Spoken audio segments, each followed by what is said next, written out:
Yo la team, comment ça va, Capette? Ça va super bien, qu'est-ce que tu veux que je te dise de plus? Ah, celui-là, il va être exceptionnel, je le sens. Ouais. Aïe, aïe, aïe, aïe, aïe. Bon, yo à tous les potes, j'espère que vous allez bien. Yo à tous ceux dans le chat. Yo Segen20, yo Maxwell, yo ND Prod, Marzouille, Jules BD, Pegaman TV. Yo à tous, yo à tous. J'espère que vous allez bien, j'espère que vous avez passé une bonne semaine.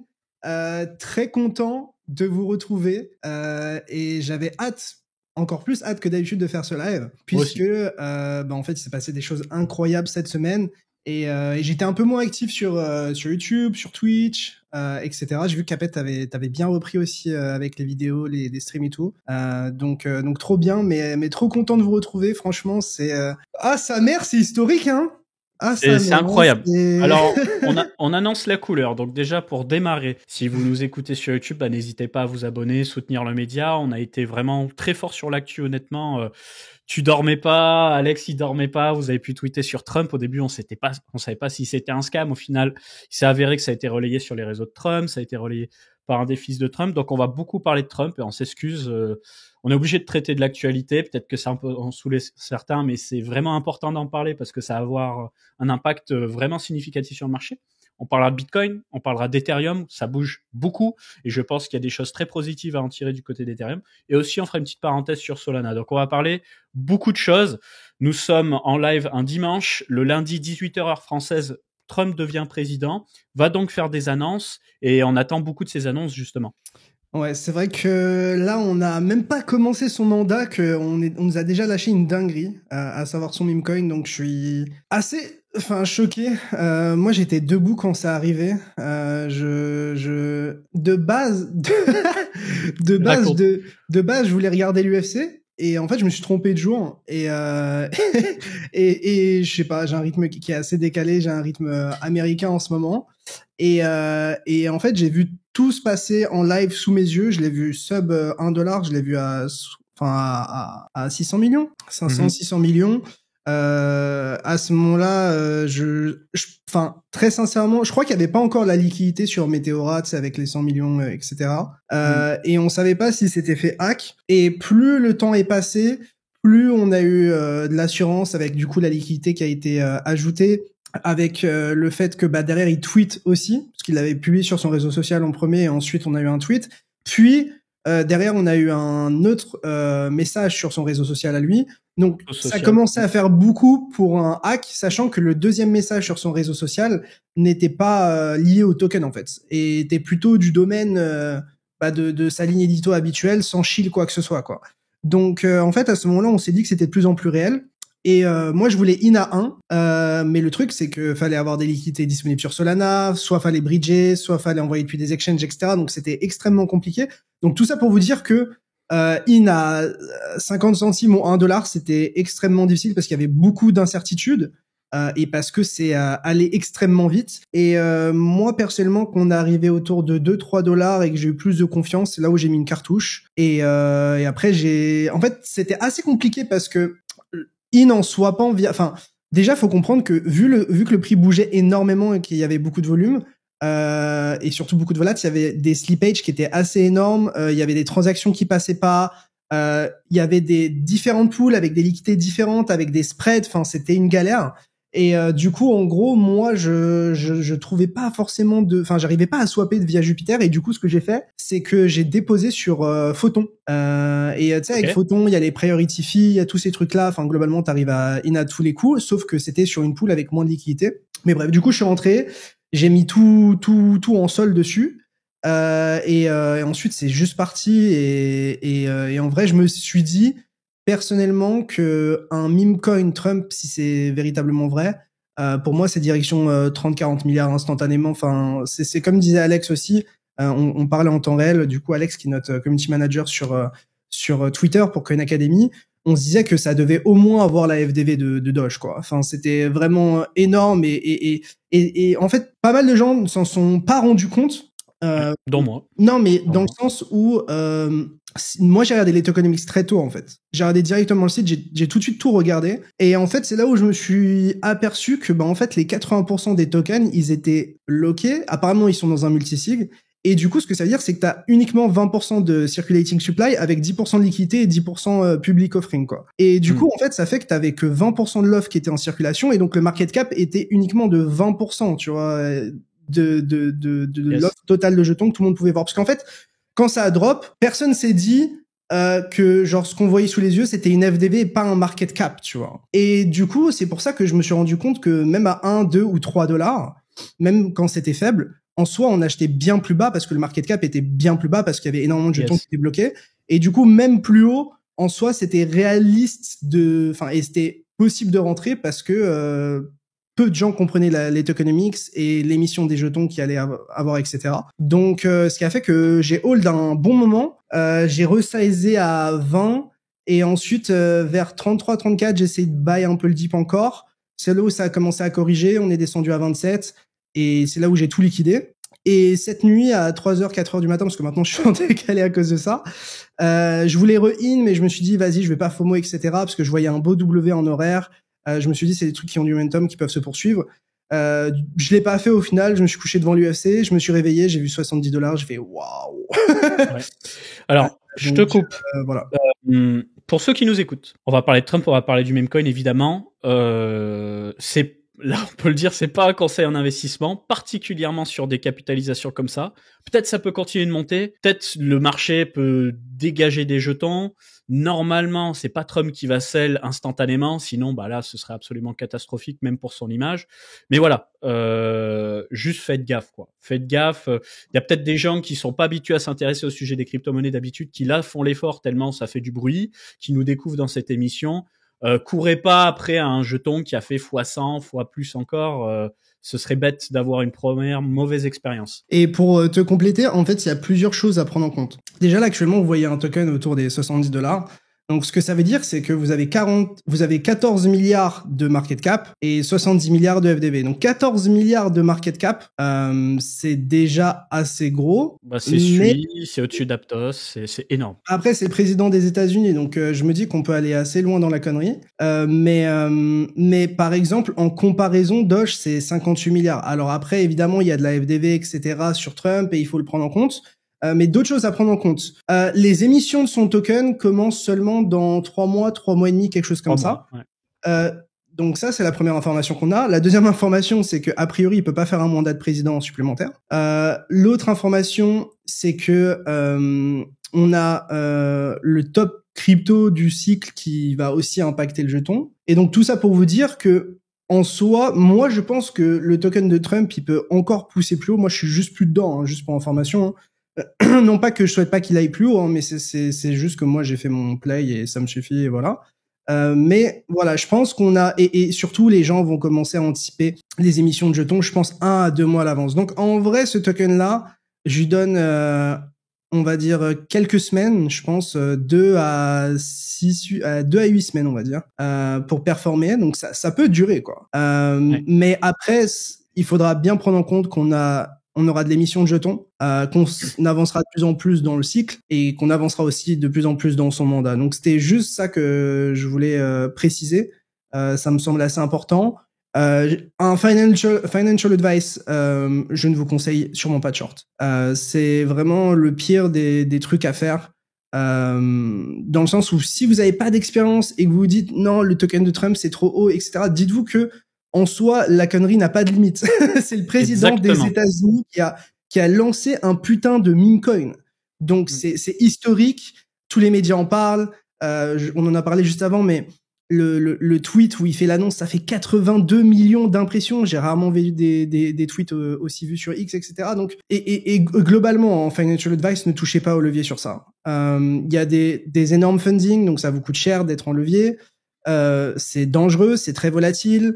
Il y a des décalages de prix entre le spot et les dérivés, des décalages de prix entre les différentes plateformes. Globalement, c'est un énorme merdier, quoi. Donc, si vous n'êtes pas trop crypto ou que vous avez de l'expérience mais pas du tout en trading, etc., je pense sincèrement que le mieux est de rester loin de ça. Et après, si vous avez vraiment des convictions, peu importe, etc., soit d'attendre des dips, soit des petites corrections, mais dans tous les cas de rester spot, quoi. Mais vraiment, je tiens à préciser que aller sur du levier sur ce genre de crypto là, je pense que c'est pas une bonne idée, à part pour les gens très expérimentés avec une gestion du risque très rigoureuse. Oui. En tout cas, voilà, surtout pour les gens qui n'ont pas d'expérience, voyez vraiment ça comme la roulette au casino, quoi. C'est-à-dire que oui, ça peut monter, oui, il peut y avoir du gain, mais vous pouvez vous prendre une belle déchirée. Donc voilà, ça peut être rigolo de mettre un petit pourcent de son capital si vous avez envie d'être machin, mais saisez pas là-dessus. Et si ça fait x10, nous cassez pas la tête en mode oui, mais t'avais dit ça et ça fait x10. Nous, on essaie juste de vous protéger. Après, vous faites ce que vous voulez à la fin. Nous, on n'est pas le régulateur. Tout ce qu'on peut faire, c'est vous donner des recommandations, enfin des retours d'expérience à partir de tout ce qu'on a vécu jusqu'à maintenant. On n'est pas à l'abri que y ait des choses qui changent au niveau du token, ou qu'on apprenne, ou qu'il y ait du FUD, qu'il y ait des gens qui leak le fait, je sais pas, qui vendent des jetons, ou enfin. Je suis pas là à vous dire que je suis bearish sur le token. Je pense qu'on peut aller extrêmement haut parce qu'il y a très peu de supply disponible. Et c'est justement ça. Et c'est justement pour ça que je pense que, tu vois, l'ATH sur ce coin, c'est possible qu'on le fasse dans les 3 mois avant qu'on ait un début d'émission, tu vois. Pour moi, c'est très probable. Et c'est pour ça que ça peut partir encore plus en couille maintenant. Mais, vous dire d'acheter un truc à 70 milliards de FDV, je passe mon tour pour le coup. Après, si vous faites de l'argent dessus, très bien, etc. Je ne critique aucunement les gens qui spéculent. La crypto, en ce moment, est un casino à ciel ouvert. Mais voilà, je tiens à le préciser. Et encore une fois, les informations que je donne d'un point de vue tokenomics, etc., c'est pas pour vous dire de vendre. C'est juste pour vous permettre d'avoir toutes les informations à votre disposition si jamais vous les aviez pas en tête, quoi. Voilà pour le début de parenthèse sur le meme coin Trump. On parlera du marché. Tu veux commencer par la partie technique ou tu veux commencer sur la partie actu et fondamentale? Je pense Fonda, ça peut être bien parce que, en fait, il se passe tellement de trucs en ce moment. Genre, typiquement, on a le projet de Trump. Donc, c'est, je sais plus comment il s'appelle. Oh là là. WFI? Ouais, World Liberty Finance. Ouais, c'est ça, exactement. Qui se met à acheter de l'Ether. Je sais pas s'ils avaient acheté du Solana, des choses comme ça. Donc, c'est en train de bouger de ce côté-là. On a Vitalik aussi qui est en train de faire des gros moves. On a vu Hyperliquid faire des volumes historiques, parce qu'ils ont été dans les premiers à lancer des produits dérivés sur Trump. Ils ont fait, là, ça fait 2 jours, ils font 3-4 millions par jour de revenus qui est directement réinjecté dans le hype. Ils sont en train de rivaliser en open interest avec des exchanges de tier 1 et tier 2. Donc ça, c'est en train de bouger énormément. On a Solana qui est en train de péter parce que le président des États-Unis a plus ou moins adoubé le token et la blockchain en lançant son token dessus et en achetant du sol. Et en poussant le fait que ce soit américain directement, en tout cas pas mal de gens parlent de ça. Ouais, mais même directement, America First, ouais. Donc il se passe c'est fou. Là en 48 heures, j'ai jamais, moi je pense c'est parmi les 48 heures les plus folles de ma vie en crypto. Il y a eu évidemment le crash Covid, mais là et puis surtout, on va en parler évidemment sur ta partie Fonda, mais toutes les implications que ça a. Parce que si t'as le président des États-Unis qui lance un meme coin. Je suis d'accord. Et justement, avant d'attaquer sur la partie actu, histoire de poser le tableau, je pense que c'est important. On a pu voir une sorte de conférence, on va dire un bal dédié aux crypto-monnaies avec Trump qui a invité plein de politiques du monde entier, dont des politiques français. Alors moi j'ai vu que Sarah Knafo et Zemmour, peut-être qu'il y avait Marion Maréchal Le Pen. Mais pourquoi je parle de ça? Tout simplement parce que la dimension politique va être vraiment mise en avant. Pour parler du sujet français, nous on va au Crypto XR en fin janvier. Déjà la ville d'Auxerre devrait être brandée Bitcoin, donc petit signal. La prochaine ETHCC, si j'ai bien saisi, ça va être dans la ville de Cannes. Le maire de Cannes, David Linard, se présente au présidentiel et va aussi pousser le sujet crypto. Comme on parle de politique, il y aura forcément de la récupération politique. Donc, attendez-vous à voir des gens d'abord de droite à relayer l'information. Et moi, j'attends qu'une chose, indépendamment de mes convictions politiques personnelles, c'est que ce sujet politique soit à gauche, au centre et à droite. Le gouvernement en place, la Commission européenne. Et là, ce qui risque de malheureusement se passer, si on peut dire ça comme ça, c'est que ce soit un sujet qui soit pris que du côté qu'on va qualifier d'extrême droite dans le français. Donc, nous, on va en parler parce qu'on doit en parler, mais j'ai pas envie que vous vous disiez, voilà, Coin Academy, c'est le porte-étendard de la droite française, etc. C'est juste que, voilà, je voulais juste vous parler de ça. Non, bien sûr. Bah, en fait, nous, on veut pas se politiser d'une certaine manière, ou en tout cas, au moins ne pas politiser le média qu'on a créé, à savoir Coin Academy. Nous, on est là pour relayer les faits, et c'est pour ça qu'on prend beaucoup de pincettes quand on traite de sujets politiques. Mais ce qu'il faut savoir, c'est que Bitcoin est fondamentalement politique, et que, en vérité, ça donne surtout la sensation qu'il est en opposition avec des partis politiques, ou en tout cas des pensées de certains partis politiques, ce qui fait que, par nature, ils vont pas en parler ou ils vont être contre. Donc, et après, encore une fois, c'est pas parce que Bitcoin est politique et dans une certaine philosophie que vous devez forcément vous complaire dans ça ou approuver, etc. Voilà, chacun est libre de ses opinions politiques. On n'est pas là pour vous donner nos opinions. Coin Academy n'est pas politisé. L'objectif, c'est juste de relayer les faits. Et c'est l'objectif aussi de ce live. Et d'ailleurs, en tant que bon discours de politique, on est quasiment 1400 viewers sur le stream. Donc un énorme merci les potes. Franchement, c'est incroyable. Merci pour toute la force que vous nous donnez sur Coin Academy, sur le média. C'est juste incroyable. Et je suis tellement content qu'on ait pu aussi vous couvrir les actualités en temps réel, notamment sur je vois des messages dans le chat. Bref, mais je suis tellement content qu'on ait pu vous couvrir tout ça en temps réel assez rapidement, parce que je pense qu'on a été quasiment le premier média francophone à en parler. On en a parlé à 3h20 du mat. Donc pour ceux qui veulent être alertés des prochaines choses comme ça, si jamais il y a des événements qui sont assez clés, moi personnellement je mets les notifs sur pas mal de comptes Twitter, mais je vous recommande évidemment de le faire sur le compte Twitter Coin Academy, puisque ça vous permet d'agréger tout, parce qu'on essaie de vraiment faire un tri et de vous pousser ce qui est le plus intéressant. Voilà, ceci est dit, Fonda. Je partage mon écran et puis je vais te laisser l'afficher et on attaque. Yes, hop, c'est bon. Je me mets le chat à droite. Donc, on démarre. Donc, déjà, merci aux partenaires de cette émission, Bitpanda. Bitpanda, c'est quoi? C'est une plateforme d'investissement qui s'occupe de vous proposer des crypto-monnaies, mais aussi d'autres types d'actifs, que ce soit des indices, des matières premières, des ETF et probablement d'autres produits qui vont sortir. D'ailleurs, je fais un petit teasing. Dès la semaine prochaine, on devrait avancer sur des nouvelles activations avec eux. On est en train de discuter des trucs vraiment intéressants, donc je vais pas leak tant que c'est pas publié. Mais voilà, on va vous faire des petits concours, des petites activations pour pas avoir toujours le même discours et puis vous engager aussi. Donc si jamais le produit vous intéresse, vous avez le lien en description pour pouvoir s'inscrire sur Bitpanda, mais aussi le lien de cet article où je fais le point sur l'actualité. Et vous trouverez notamment sur cet article une présentation complète du nouveau produit Bitpanda Fusion, qui est un produit qui va vous permettre de faire du trading actif sur les crypto-monnaies avec des frais compétitifs et beaucoup de choix. Voilà. Donc la parenthèse est faite sur Bitpanda. Je reviendrai dessus dans l'émission. J'ai envie d'enchaîner directement sur l'actualité. Allons-y. Donc Trump, promesse crypto et incertitude des marchés. Donc, on a sorti une vidéo sur ce sujet. Pour faire très court, Trump a fait beaucoup de promesses vis-à-vis des cryptos. Déjà, une première chose qui est intéressante que j'ai appris au travers de la vidéo d'Egri, c'est que on nous parlait d'une vente de Bitcoin dans la saisie de l'affaire Silk Road. En fait, il y a une autorisation de vendre, mais ils n'ont pas encore vendu les jetons. Voilà. Donc, peut-être que Trump va arriver en mode hop, moi, je veux pas vendre. Et ça va être plutôt cool. Et d'ailleurs, dans cette vidéo, je vous ai laissé des liens utiles en description, notamment les wallets du gouvernement US. Donc, on a un wallet complet où on peut voir les actifs détenus par le gouvernement, et je pensais pas que c'était autant. On parle actuellement de 21 milliards de dollars d'actifs, avec beaucoup de BTC dedans, et une petite quantité d'Ether, de Chainlink et d'Uniswap. Et pour ce qui est du folio Silk Road, comme je vous ai dit, ils n'ont pas vendu actuellement. Dans le folio, il y a l'équivalent de 7 milliards de dollars de Bitcoin. Donc, si Trump tient sa promesse, peut-être qu'il va se battre pour garder ses fonds. Aujourd'hui, le gouvernement, c'est quasiment 200 000 Bitcoins saisis. Donc, avant même de parler d'acheter des nouveaux Bitcoins pour sa réserve fédérale, réserve nationale, on a déjà une grosse quantité de Bitcoin ici. Ouais. Et aussi, du coup, je vous invite vraiment à regarder la vidéo de Egri qui est sortie sur la chaîne de Coin Academy. Pour ceux que ça intéresse, on vous met le lien dans le chat. Je vais essayer de vous mettre ça maintenant. Au moins la chaîne Coin Academy, parce que il parlait de quelque chose qui était assez intéressant et que j'ai vu peu de fois mentionné.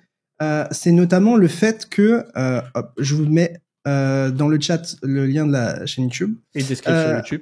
Il parle du fait que, en fait, Trump essaye d'avoir le pouvoir sur certaines décisions sans que ça passe par d'autres institutions. je crois de mémoire.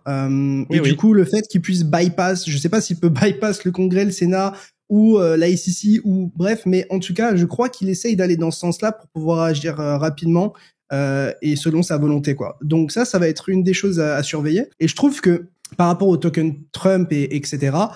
Évidemment, il y a un intérêt financier pour lui, hein, on va pas s'en cacher.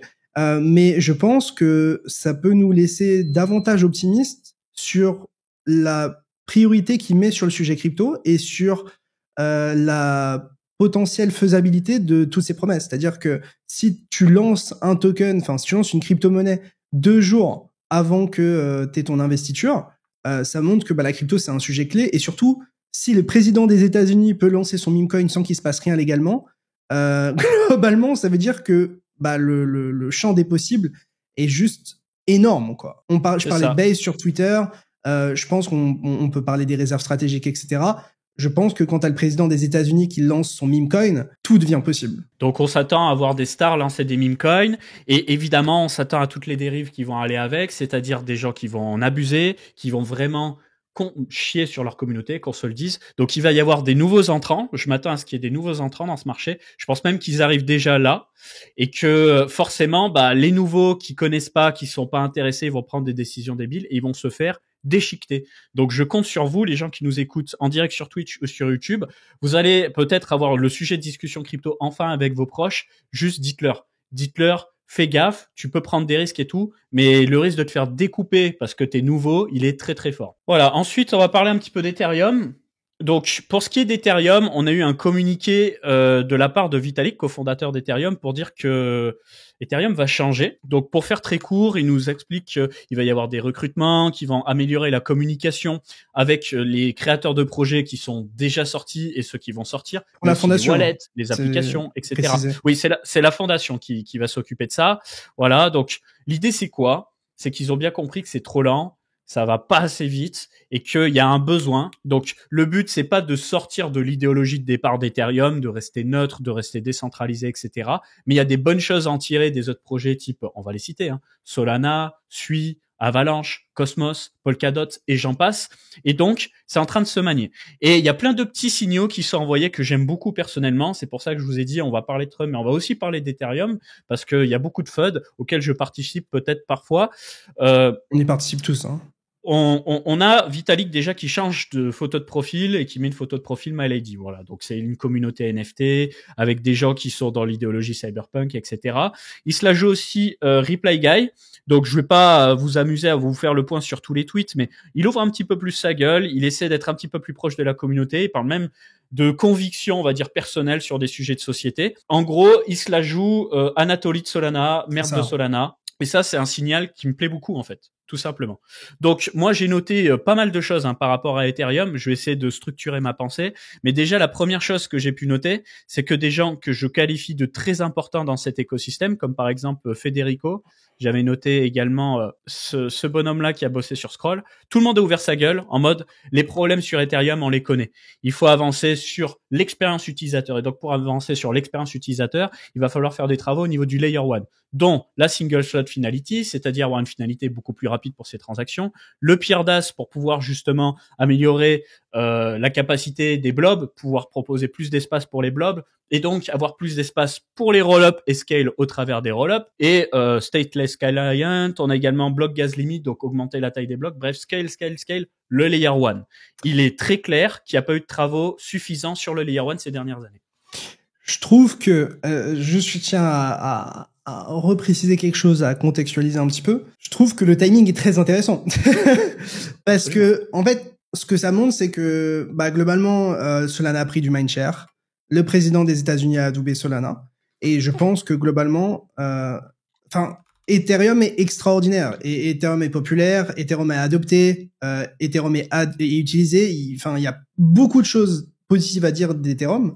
Mais je pense qu'il y a une sorte de réalisation que ça peut être vraiment l'opportunité de Solana d'enfoncer le clou et de se mettre à la même taille que Ethereum en nombre d'utilisateurs, en capitalisation, etc. Et ce qu'il faut pas oublier, c'est que on est dans des marchés financiers. Donc même les marchés financiers eux-mêmes impactent le fondamental et les métriques, etc. C'est-à-dire que demain, s'ils pour une raison XY, Solana fait x2 ou x3, enfin j'ai dit n'importe quoi, hein, juste pour l'exemple, ça aura évidemment un impact sur la TVL qu'on aura sur on-chain, sur la liquidité qui sera disponible, sur les gens qui voudront build dessus, sur les gens qui voudront trader dessus, etc.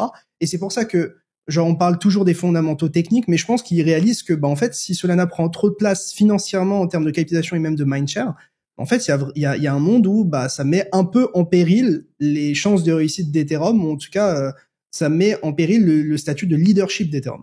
Voilà, donc il y a un tweet de Federico. Alors je vous donne tout le contexte. Federico, c'est un Argentin qui gère une boîte qui s'appelle Class Lambda, qui est une boîte spécialisée en cryptographie, que j'ai pu rencontrer par le biais de Sam de Journal du Coin et de Node Guardians. Donc merci Sam, c'est quelqu'un de brillant. Et c'est quelqu'un qui a justement bossé avec Starknet, avec zk-Sync, avec d'autres projets sur de la technologie zk. Donc c'est pas un gars influenceur en mode branlette intellectuelle qui explique à tout le monde comment ça doit se passer, parce que lui il a directement les mains dans le code. Donc il comprend très bien les enjeux. Donc il a répondu à un tweet original d'AAV où tu as le créateur du protocole AAV qui nous explique que Ethereum c'est toujours la plus grosse sécurité économique face à Solana, la plus grosse TVL en DeFi, un système plein d'outils pour pouvoir créer des applications, l'innovation autour de l'EVM et aussi la stratégie de scaling via les layers 2 et j'en passe. Et donc Fede lui répond que les choses peuvent aller plus vite qu'on le pense. La sécurité, elle peut changer rapidement. C'est-à-dire que si Solana augmente en capitalisation et qu'il y a potentiellement un flippening, ça peut changer. En ce moment, l'activité DeFi au travers des DEX sur Solana, elle gagne. Alors, on peut toujours dire oui, les meme coins, machin, et être dans le déni constant, mais il faut aussi regarder la réalité en face. Ensuite, il dit oui, il y a des bons tooling, mais faut dire qu'aujourd'hui, la machine virtuelle de Solana et même celle de Sui, Aptos et Movement, elles sont supérieures pour les performances, etc. Donc, il faut qu'il y ait un changement de culture et de coordination au sein de l'écosystème Ethereum. C'est fort comme message, hein. Culture et coordination. Faut arrêter de dire oui, nous on est les plus bons, on est les plus décentralisés. Il faut aussi regarder la vérité en face, c'est que les gens, ils veulent des applications, ils veulent se servir des applications, et ils veulent arrêter avec les branlettes intellectuelles techniques, on n'en peut plus. Ça n'empêchera pas que Ethereum continue d'être un projet extrêmement technique et il faut remettre l'église au milieu du village. Les financements qui ont été faits par Ethereum sont bons pour tout ce qui est technologie ZK, Validity Rollup, Optimistic Rollup, Privacy, etc. Mais il faut aussi se concentrer sur les utilisateurs et l'expérience utilisateur. Donc l'UX est vraiment une priorité absolue. Et un autre tweet, alors là c'est un petit peu plus personnel, mais je voulais vous le placer. C'est donc Vitalik qui répond à des gens pour dire arrêtez d'être des gamins sur les réseaux sociaux. Dany pourrait se braquer. Donc Dany c'est quelqu'un qui devrait monter au leadership de l'Ethereum Foundation. Auquel répond Fede, franchement si tu te braques pour des tweets sur Internet, il va falloir trouver quelqu'un d'un petit peu plus solide psychologiquement à la place de lui. Il a totalement raison. T'es un produit, tu dépends beaucoup de ce qui se passe sur Internet. On s'en bat les couilles qu'il y a des gens qui font des mèmes sur ta gueule. Tu t'occupes de ton produit, cousin. Et pour terminer, du coup, pour ceux qui se posent la question, Ethereum, c'est bien, blabla, on va faire ci, on va faire ça, qu'est-ce qui va se passer? Aujourd'hui, la problématique d'Ethereum, elle est très simple, c'est que son Layer 1 scale peu, et ses Layer 2 scale peu, face à du Solana, du Sui, etc. Donc, il faut augmenter la capacité à scale, c'est-à-dire à absorber de la demande. Et donc, pour ça, il va falloir augmenter les block counts. Donc, je m'attends à ce que, courant mars, peut-être avril, on ait déjà une première grosse mise à jour d'Ethereum qui s'appelle Ethereum Pectra, qui devrait potentiellement multiplier par 2 la bande passante pour les roll-up. Donc, déjà, ça va profiter aux roll-up, avec en premier lieu, bien sûr, Base, Optimism, et Arbitrum, et peut-être Starknet, etc., mais j'ai voulu citer les plus gros. Et dans un second temps, on aura peut-être cette année encore une nouvelle mise à jour qui s'appelle Ethereum Fusaka. À ce sujet-là, on a peu d'informations pour le moment, mais de ce qu'il faut retenir de Fusaka, c'est qu'on aurait le pire DAS, donc là aussi, plus d'espace pour les blobs, amélioration de la décentralisation, et que, en gros, ça nous servirait là aussi à augmenter la bande passante. Donc, on peut s'attendre avec la mise à jour Ethereum Pectra qui devrait arriver très bientôt dans les prochaines semaines et la mise à jour Fusaka, une multiplication par 8 des performances d'Ethereum et de ses roll-ups à court terme. Mais au-delà des performances, on a aussi, normalement, le count abstraction native qui arriverait sur Ethereum et donc peut-être une expérience utilisateur bien meilleure au travers de MetaMask, qu'on ne demanderait pas aux gens de switcher, de faire des trucs bizarres pour faire les mêmes choses que sur Solana. Excuse-moi, Léo. Ouais, moi, ce que je comprends, en fait, c'est ça revient... Enfin, déjà, le message de... C'est quoi, Federico, c'est ça? Federico. Il répond parfaitement à ce que moi je disais avant, tu vois. Comme quoi, en fait, les marchés financiers, le prix, la capitalisation, ça a un vrai impact sur les fondamentaux et où les gens se placent. Et au-delà de ça, j'ai vraiment la sensation que c'est pas la roadmap qui est problématique, c'est le temps d'exécution. C'est l'exécution. Le temps de développement, tu vois. Parce que dans ce que je lis, il y a rien qui remet en cause fondamentalement la roadmap. Et la vision. Et la vision, c'est plutôt la vitesse de développement et la manière dont la roadmap comment la roadmap est communiquée, partagée socialement, quoi. C'est ça. Et c'est là où je pense que Solana ont été bons. Après, Solana, ils sont pas allés à la vitesse de la lumière, mais quand même, tu vois, ils ont sorti les token extensions. Firedancer, c'est mainnet. Ça bouge, quoi. Et d'un point de vue stress test, je pense qu'on a eu le plus gros stress test jamais vu sur Solana ou même on-chain. Et Solana n'a jamais été down. Cette fois. Et ça va être encore mieux avec Firedancer parce qu'il y aura une multiplication des clients pour participer à la décentralisation et éviter les bugs. Je l'ai dit plein de fois dans plein d'émissions, mais on reviendra sur Solana après. Full focus sur Ethereum. Donc vous l'avez compris, Vitalik devient progressivement un reply guy, comme Anatoly et Mert, c'est-à-dire qu'il va y avoir un échange avec la communauté et les constructeurs de projets. Et il y a également une petite rumeur, alors j'ai pas réussi à avoir plus d'infos, mais de ce que je comprends, il se pourrait que des gens importants de l'écosystème Ethereum, comme Joseph Lubin, créateur de Consensus, ou une autre personne que j'avais notée, je ne me souviens plus du nom, cela joue Michael Saylor de Ethereum. Alors je m'explique. On peut voir un tweet justement de Vitalik qui répond à Federico d'ailleurs, je vais le prendre, où il dit en gros, donc pour situer tout le contexte, il faut qu'Ethereum, les entreprises autour d'Ethereum, donc pas l'Ethereum Foundation, c'est important de faire la distinction, parlent à des fonds, parlent à des institutions et parlent à des gouvernements, des politiques, etc. pour les brancher sur ETH, l'actif ETH. Et Vitalik dit je suis d'accord pour tout ça, mais c'est pas le rôle de la fondation. Et donc, ça, je suis d'accord avec ça, moi. Donc, qu'est-ce qu'il faut comprendre là-dedans? Peut-être qu'on va avoir un Joseph Lubin ou quelqu'un d'autre qui va se la jouer Michael Saylor en mode vous devez acheter le pétrole d'Internet, vous devez acheter de l'ETH. Et là, à ce moment-là, après, qu'on se le dise, les fonds, les institutions, etc., ils sont déjà contactés concernant ETH, mais au travers de comment dire, de ceux qui ont des ETF. Donc ça peut être BlackRock, ça peut être Bitwise, ça peut être Fidelity, ça peut être Grayscale, etc. Eux-mêmes font déjà ce travail d'évangélisation. Donc il faut pas se dire qu'il y a rien qui est fait et d'un coup tout va changer. Là, c'est plutôt avoir une personne publique qui travaille ou qui est un corps contributeur d'Ethereum qui vient appuyer justement ces providers d'ETF pour parler avec les institutions, les fondations, les fonds, etc. quoi. Yes. Et donc, je maîtrise pas tout, mais en gros, dans l'exécution, jusqu'à maintenant, c'était Aya Miyaguchi. Bon, ça finit par Gucci. Qui a reçu beaucoup de critiques parce que notamment, je crois qu'elle faisait partie des membres du World Economic Forum, etc. Ça crée des complots, bref. Donc, Joseph remet l'église au milieu du village et dit, vous devez respecter le travail qui a été fait. Joseph, c'est un des cofondateurs d'Ethereum, juste pour être clair. C'est ça, c'est un des cofondateurs d'Ethereum. Il a participé à la création du projet technique d'Ethereum avec Gavin Wood, qui est aujourd'hui le CTO de Polkadot, et qui est à la tête de Consensus, avec justement Consensus qui est la plus grosse entreprise spécialisée dans les développements d'Ethereum. C'est là. C'est un peu Adam Back comme avec Blockstream, quoi. Voilà, tout à fait. Et d'ailleurs, Consensus est une entreprise qui tendrait à la décentralisation aussi, avec potentiellement une DAO autour de Consensus et pas des employés de Consensus, mais peut-être des employés de la DAO de Consensus. Donc beaucoup de choses qui vont être faites à ce sujet-là aussi. Moi, ce que j'ai trouvé intéressant, alors Danny, je connais pas, je vais pas parler, je connais pas, mais il deviendrait directeur exécutif. Par contre, ce que je vois, c'est qu'il y a une mention à Jérôme de Tichet, qui est français, qui est en charge notamment d'Ethereum France et de l'ETHCC, la conférence. Moi, Jérôme de Tichet, je vais pas dire c'est un bon pote proche et tout, c'est quelqu'un que j'apprécie beaucoup, qui a les fils qui se touchent, que j'ai interviewé, et j'ai jamais vu un crack pareil, qu'on se le dise. C'est un crack en technique, donc moi j'espère que ça va être positif pour tout ça. Donc vous vouliez de l'opium Ethereum, je vous en donne. J'espère que ça ira au-delà du blabla et qu'on va avoir de l'exécution pour ce projet parce qu'il en a bien besoin. Voilà, et toujours pour parler de l'écosystème Ethereum, on a l'entreprise japonaise Sony qui a enfin lancé le mainnet de Soneum. Donc Soneum qui est un layer 2 basé sur l'OpiStack d'Optimism. Et voilà, il s'est passé quelques trucs dessus. L'intérêt c'est quoi? C'est de valoriser l'écosystème de Sony, donc Sony Pictures, Sony Music. On n'a pas d'informations sur PlayStation. Peut-être que ça arrivera. Il n'y a pas eu de démenti, mais en tout cas, il n'y a pas eu de communiqué officiel à ce sujet-là. Et on a eu un petit drama de censure. Donc j'ai envie de parler de ça. Pour moi, si une entreprise crée son propre layer 2 et son propre écosystème blockchain, si elle a envie de censurer, elle a le droit de censurer. Avec bien sûr toutes les répercussions qu'il y aura derrière. C'est le choix des utilisateurs.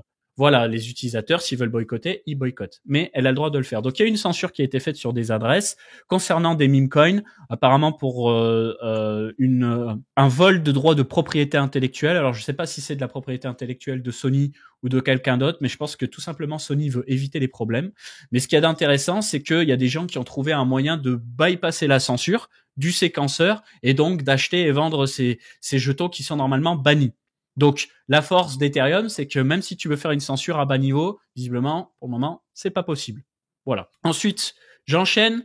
Une réserve comprenant XRP et Solana. Donc, oui, Trump nous a fait un communiqué pour nous dire qu'il a envisagé une stratégie crypto America First, c'est-à-dire des projets de crypto-monnaies qui ont été lancés par des Américains. C'est le cas de Solana, c'est le cas de Ripple, historiquement, c'est le cas d'autres projets. Ethereum, la fondation, elle est où? Je crois qu'elle est en Suisse, à Zug, non? Ok. Il me semble, hein. Ouais, sûrement. Il me semble. Et du coup, voilà. Donc, des rumeurs qui ont fait Vitalik, que... ses origines, etc. Je pense que ça aide pas non plus par rapport à une relation avec Trump, etc.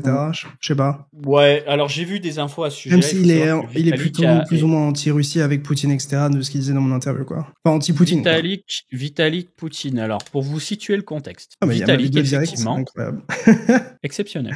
Du coup, Vitalik est d'origine russe. Je crois même pas qu'il soit né en Russie. Ou alors, s'il est né, il est né très jeune. Ses parents sont d'origine russe et lui, il a grandi au Canada, si je dis pas de bêtises.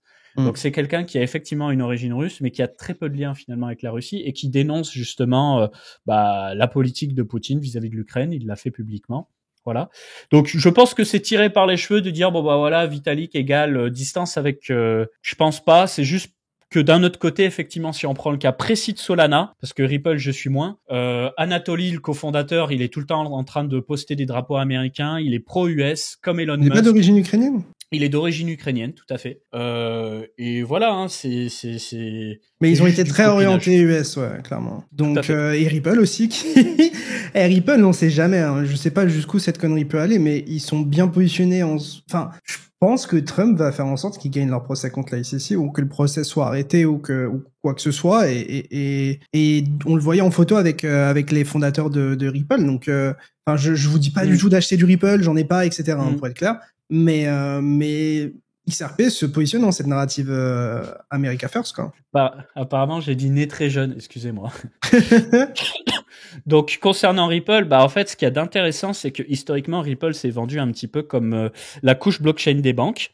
Ils ont fait des partenariats avec des banques. Après, ils se sont ouverts avec un système un peu plus ouvert qui s'appelle XRP Ledger. En fait, n'importe qui peut créer des applications sur XRP Ledger. Donc, ça va s'adresser plutôt à des banques, des néobanques, etc. Mais il y a eu de la décentralisation qui s'est faite.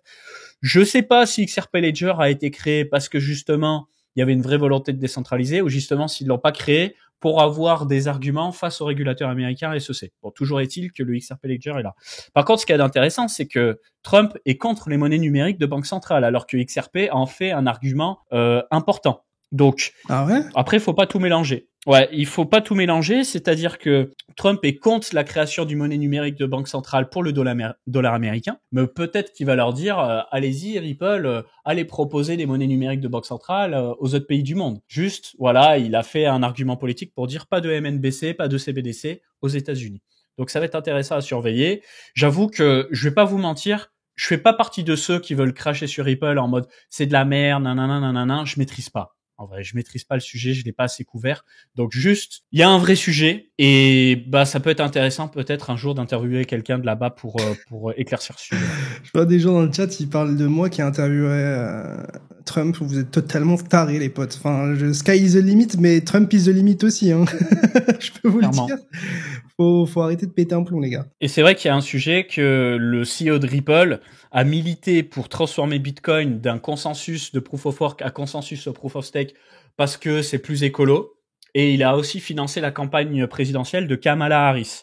Donc ça peut aussi jouer contre l'équipe Ripple, mais on verra. Et d'ailleurs, pour parler toujours d'altcoin, on a peut-être un ETF Litecoin qui pourrait pop cette année.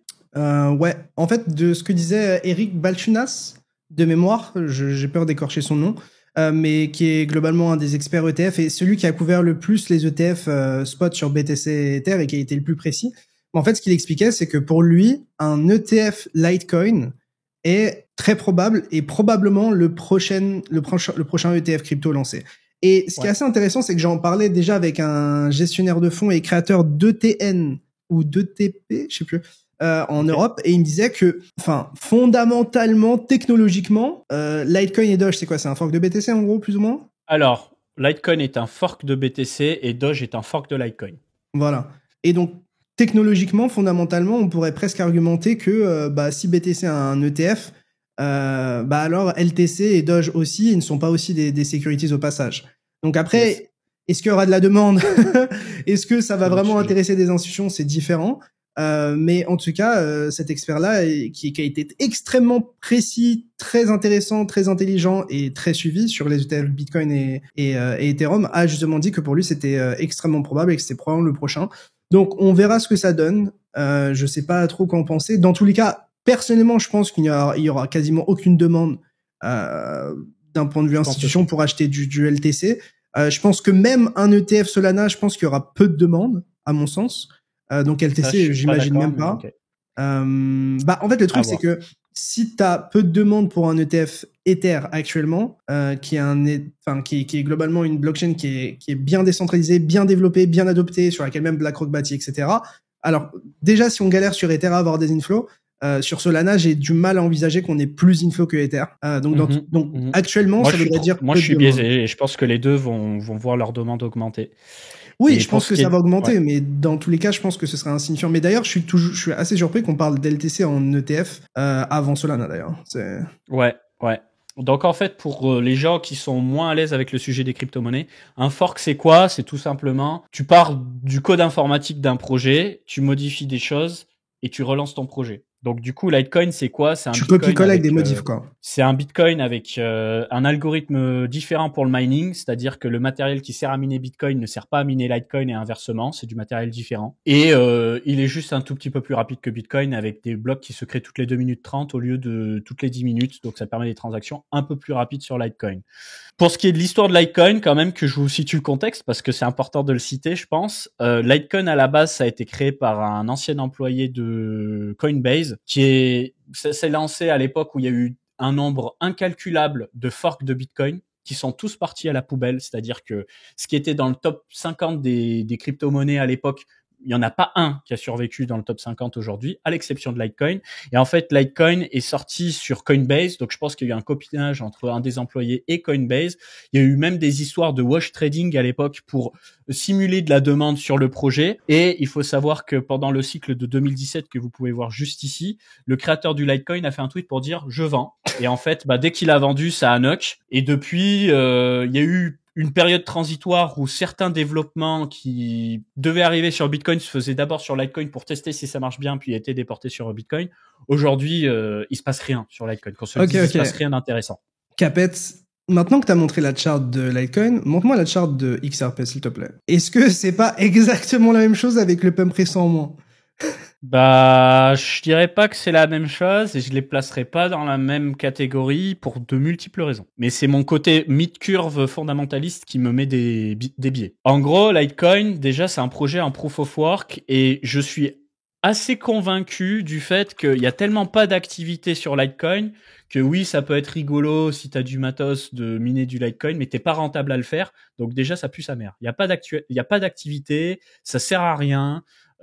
C'est un shitcoin qui aurait dû fondre comme le sucre comme les autres, mais qui est resté parce que il est resté achetable sur des plateformes originelles, il est resté dans les bacs de Grayscale et du coup je pense qu'il y a des gens qui poussent un peu, mais pour moi il n'y a pas d'avenir sur cette cochonnerie. Tout ce que tu as dit, on pourrait l'appliquer à XRP, non? La différence c'est que XRP à la limite, il y a des développements, il y a des partenariats, il y a des choses qui se passent sur XRP Ledger avec des institutionnels, il y a une utilité. Je vois ce que tu veux dire. J'en suis pas la cible. Moi, je me demande si le marché va réfléchir comme ça ou pas. Je sais pas. On verra. Je pense que si les gens FOMO XRP et que XRP, tu le vois sur TikTok en mode il va aller à $200 et c'est pas le cas de Litecoin, c'est parce que t'as quand même, comme pour Cardano, des Américains et des Asiatiques qui y croient suffisamment. Alors que Litecoin, j'ai jamais vu quelqu'un sur Twitter ces dernières années nous expliquer par A plus B que Litecoin c'est le prochain Bitcoin. Tu vois ce que je veux dire? XRP, c'est pas cher. Mais XRP, c'est pas cher. Et XRP, c'est pas cher. Aïe. Putain, donc, les discussions de Golemont qu'on a à cause de ce marché, c'est une dinguerie. Et pour moi, Doge a a plus de valeur finalement que Litecoin en tout point. Il est plus rapide, il est moins cher, il est hype, totalement ça parle à tout le monde. Décentralisé en termes de supply aussi, je suppose, non? Tout à fait. Donc limite, je vous dis sincèrement, je préfère 1000 fois voir un ETF Doge que Litecoin. Surtout t'as Doge avec Musk et tout. Mais moi, tu vois, Doge, ça faisait partie des trucs dont je voulais parler aujourd'hui dans ma liste et tout, parce que c'est typiquement le genre de truc qu'on oublie un petit peu en ce moment et tout. Mais t'as Trump qui lance son coin et à côté t'as Doge avec l'organisation plus ou moins. C'est parce que j'ai compris que c'était pas une sorte de ministère, etc.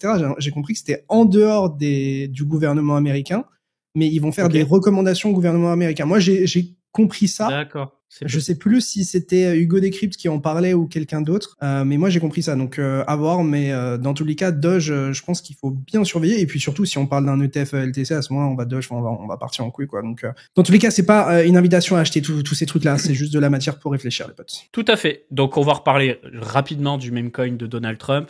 En résumé, qu'est-ce qui s'est passé? Déjà, on l'explique très bien en vidéo que je vous laisserai en description pour ceux qui nous écoutent en rediffusion sur YouTube, mais au final, ça s'est lancé sur Solana. Ça a instantanément valorisé Solana. La preuve en est, il a surperformé clairement le reste. Il a plus 40% contre 24% pour XRP et seulement 3% sur la semaine pour Ethereum. Donc, alors que c'est une énorme capitalisation. Si tu regardes sur le top 100, énorme perf sur une énorme capitalisation. Et ça a aussi profité à l'écosystème de Solana, notamment à des projets DeFi comme Radium et Jupiter.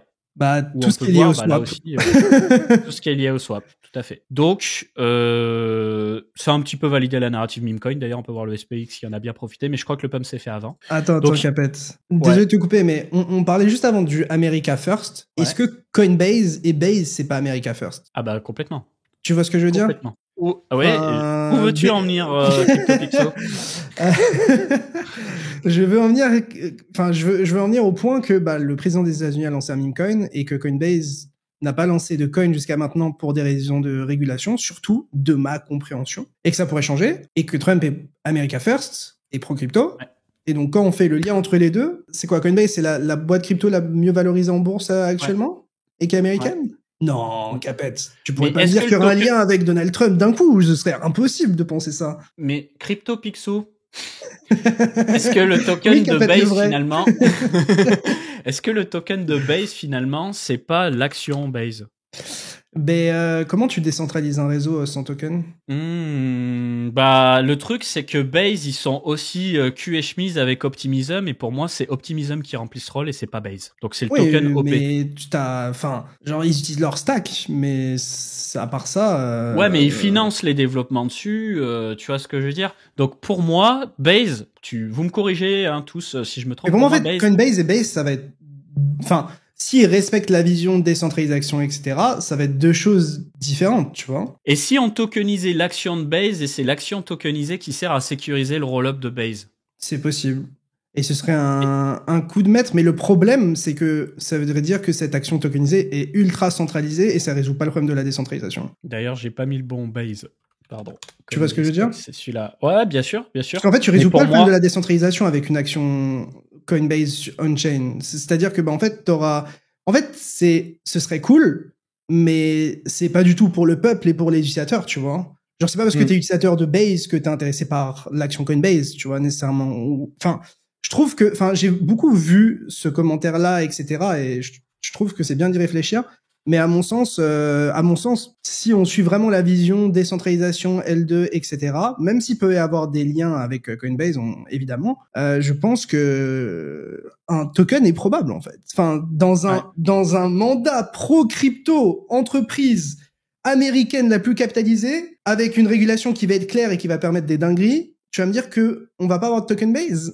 On va voir. Et premier token émis par la part de Coinbase, je pense que ça va résulter en une valorisation de malade. Et je pense même que ça peut limite relancer une Ethereum season, tu vois. Moi, je sais pas, parce que le problème là-dedans, c'est qu'on a un des gars qui bosse pour Base qui a dit plusieurs fois que de token n'était pas prévu, et le fait simplement de passer pour des énormes menteurs, c'est pas bon. Moi, j'ai pas les mêmes infos, mais j'ai pas d'infos officielles, mais bref. Je vois ce que tu veux dire. Ok. Mais je comprends. Donc du coup, le jeton du meme coin de Trump se lance sur Solana. Dans le même temps, on apprend que alors j'essaie juste de retrouver dans mon bordel de notes, excuse-moi, parce que là c'est vrai que c'est le bordel. Hein. Liberty, est-ce que ça va trouver?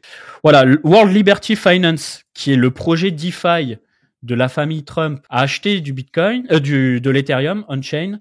Donc, ils ont acheté aujourd'hui, ce dimanche, 20 millions de dollars d'Ethereum. On peut le vérifier ça on-chain. Et dans le même temps, on parle de réserve stratégique en Bitcoin. Donc, moi, ce que je trouve vraiment exceptionnel, et je suis désolé parce que là, je vais passer vraiment pour un gros suceur de Trump, c'est qu'il n'y a pas de jaloux. BTC, Ethereum, Solana, il y en a pour tout le monde. Projet DeFi sur Ethereum, Memecoin sur Solana, réserve stratégique Bitcoin. Il y en a pour absolument tout le monde. Et je trouve ça absolument exceptionnel qu'un homme politique arrive au pouvoir et exécute ça correctement, tellement on a l'habitude de se faire pisser dessus par nos politiciens européens.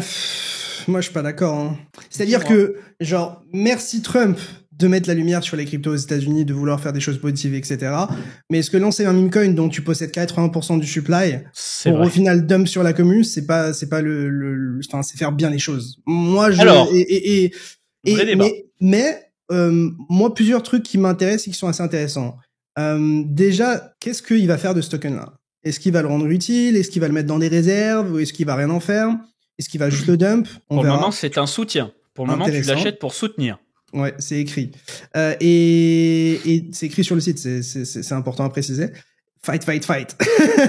Et deuxième truc, ce qui est assez intéressant, c'est que est-ce que du coup ça va pas mettre la lumière sur le projet DeFi de Trump, et est-ce que du coup ça va pas encore mieux capitaliser Aave, qui détient une bonne partie des tokens de ce projet-là. Est-ce que c'est pas un coup de maître de Aave avec du recul? Ah bah là, c'est un coup de maître de Aave, aucun doute là-dessus. En fait, le vrai débat, il est très simple. C'est que là, actuellement, les gens sont inquiets en se disant « Ouais, mais là, c'est du grand n'importe quoi, Memecoin, il dump sur sa commu et tout. » Sauf que il a mis bien beaucoup de monde et que pour le moment, j'insiste sur le pour le moment, tant que le jeton baisse pas, bah t'as peu de perdants à part les gens qui font du levier, en fait. Donc, est-ce que Trump n'achète pas sa paix sociale au travers de ce jeton-là? Moi, je pense que, en fait, déjà, c'est ultra récent, donc c'est compliqué d'avoir un avis forgé et tout. Moi, le truc qui m'intéresse le plus, c'est dans 3 mois, quand il y aura les premières émissions, les premiers unlocks, etc. Est-ce qu'ils vont vendre ou pas? Parce que si au premier unlock ils vendent, globalement, ils vont envoyer le token à 0. Hein, je te le dis cash. C'est signé. Parce que tu sais que t'as 3 ans de dump devant toi, donc tu l'anticipes, donc tu vends tout, globalement. Et donc, la question, c'est est-ce qu'ils vont dump ou pas? Et qu'est-ce qu'ils vont faire de ces tokens unlock? Est-ce qu'ils vont les utiliser dans leur projet DeFi? Est-ce que actuellement c'est juste un meme coin, mais c'est un token qui va avoir de l'utilité d'une certaine manière? Beaucoup de questions. Et en soi, s'il est pas greedy as fuck, qu'il l'est d'une certaine manière déjà, hein, parce qu'on va pas se mentir, il a lancé une collection NFT, puis il a lancé une deuxième collection NFT pour rake la première, puis il a lancé une troisième, puis les dons, les balles, les trucs, maintenant le meme coin. Donc moi, j'ai un peu l'impression qu'il a une approche extractive, enfin d'extraction, d'extraction de valeur. Je suis d'accord. Pas possible, mais il pourra nous donner tort peut-être dans une certaine mesure, parce qu'il a déjà fait des choses, ça on peut reconnaître. On pourra en savoir plus, je pense, dans 3 mois quand on aura les unlocks, en fait. Pour moi, c'est vraiment ça qui va... Parenthèse politique et surtout en lien avec Elon Musk. Attends, juste pour préciser, il a déjà vendu 500 millions sur son token, les gars. Apparemment, c'est faux. C'est-à-dire que moi, j'ai lu le truc, apparemment, et je croyais que c'était vrai, mais de ce que j'ai vu, ils ont juste retiré de la liquidité qu'ils avaient apportée, ou des intérêts qui avaient été gagnés en apportant de la liquidité. Enfin, j'ai lu plusieurs choses dans ce sens-là, et apparemment, c'est faux. Donc, je tenais à le préciser. Voilà, donc... En fait, on va dire les termes et je vais prendre ma petite casquette anticapitaliste 2 secondes parce que je pense qu'elle est importante pour que vous puissiez vous projeter sur ce qui va se passer dans les prochaines semaines. Musk et Trump sont 2 personnes qui, avec des tweets, font bouger un marché. Donc, Musk et Trump sont des gens qui vont pousser la communauté, le monde entier à acheter des choses et à pousser le prix vers le haut, comme ça a été le cas avec Tesla, etc. Donc, ça peut être considéré comme du crime en col blanc. Le truc, c'est que comme les gens spéculent et gagnent de l'argent, pour certains. Tout va bien. Donc, j'insiste sur ce côté, achat de la paix sociale par l'argent. C'est-à-dire que s'il y avait pas plein de monde qui se faisait un max de fric, ils se feraient vomir dessus. Mais comme il y a des gens ça peut arriver demain, hein. S'il y a quelqu'un qui critique Musk, en fait, il va avoir tous les ahuris pro-Musk ou pro-Trump qui va lui tomber sur la gueule. voyez ce que je veux dire? Donc c'est très très intéressant. C'est comme de la corruption, sauf qu'au lieu de vous donner de l'argent directement dans les poches, on vous pousse à acheter des trucs. Mais non, mais Capet, tu peux pas me dire que ils achètent les gens. Tu peux pas me dire que Musk a quand même organisé une loterie pour faire en sorte que les gens votent, et notamment pour Trump. Tu peux pas me dire ça. Ce serait fou quand même. C'est ça. Donc on en parlera dans des mois, des années. Les critiques seront justifiées, mais c'est juste qu'à la fin, nous en tant que crypto bro, on se dit putain, bah le mec, il va peut-être faire bouger le marché dans le bon sens, il va nous mettre bien. Donc il y en a plein qui vont fermer leur gueule. C'est ça qui va se passer en fait. Moi en tout cas c'est pour ça que j'ai vendu mes Trump pour juste acheter plus de BTC, parce qu'il y a que de BTC dans lequel je crois. Et ouais, tu peux peut-être montrer et zoomer sur la tokenomics, mais voilà, les gars, c'est ça. Hein.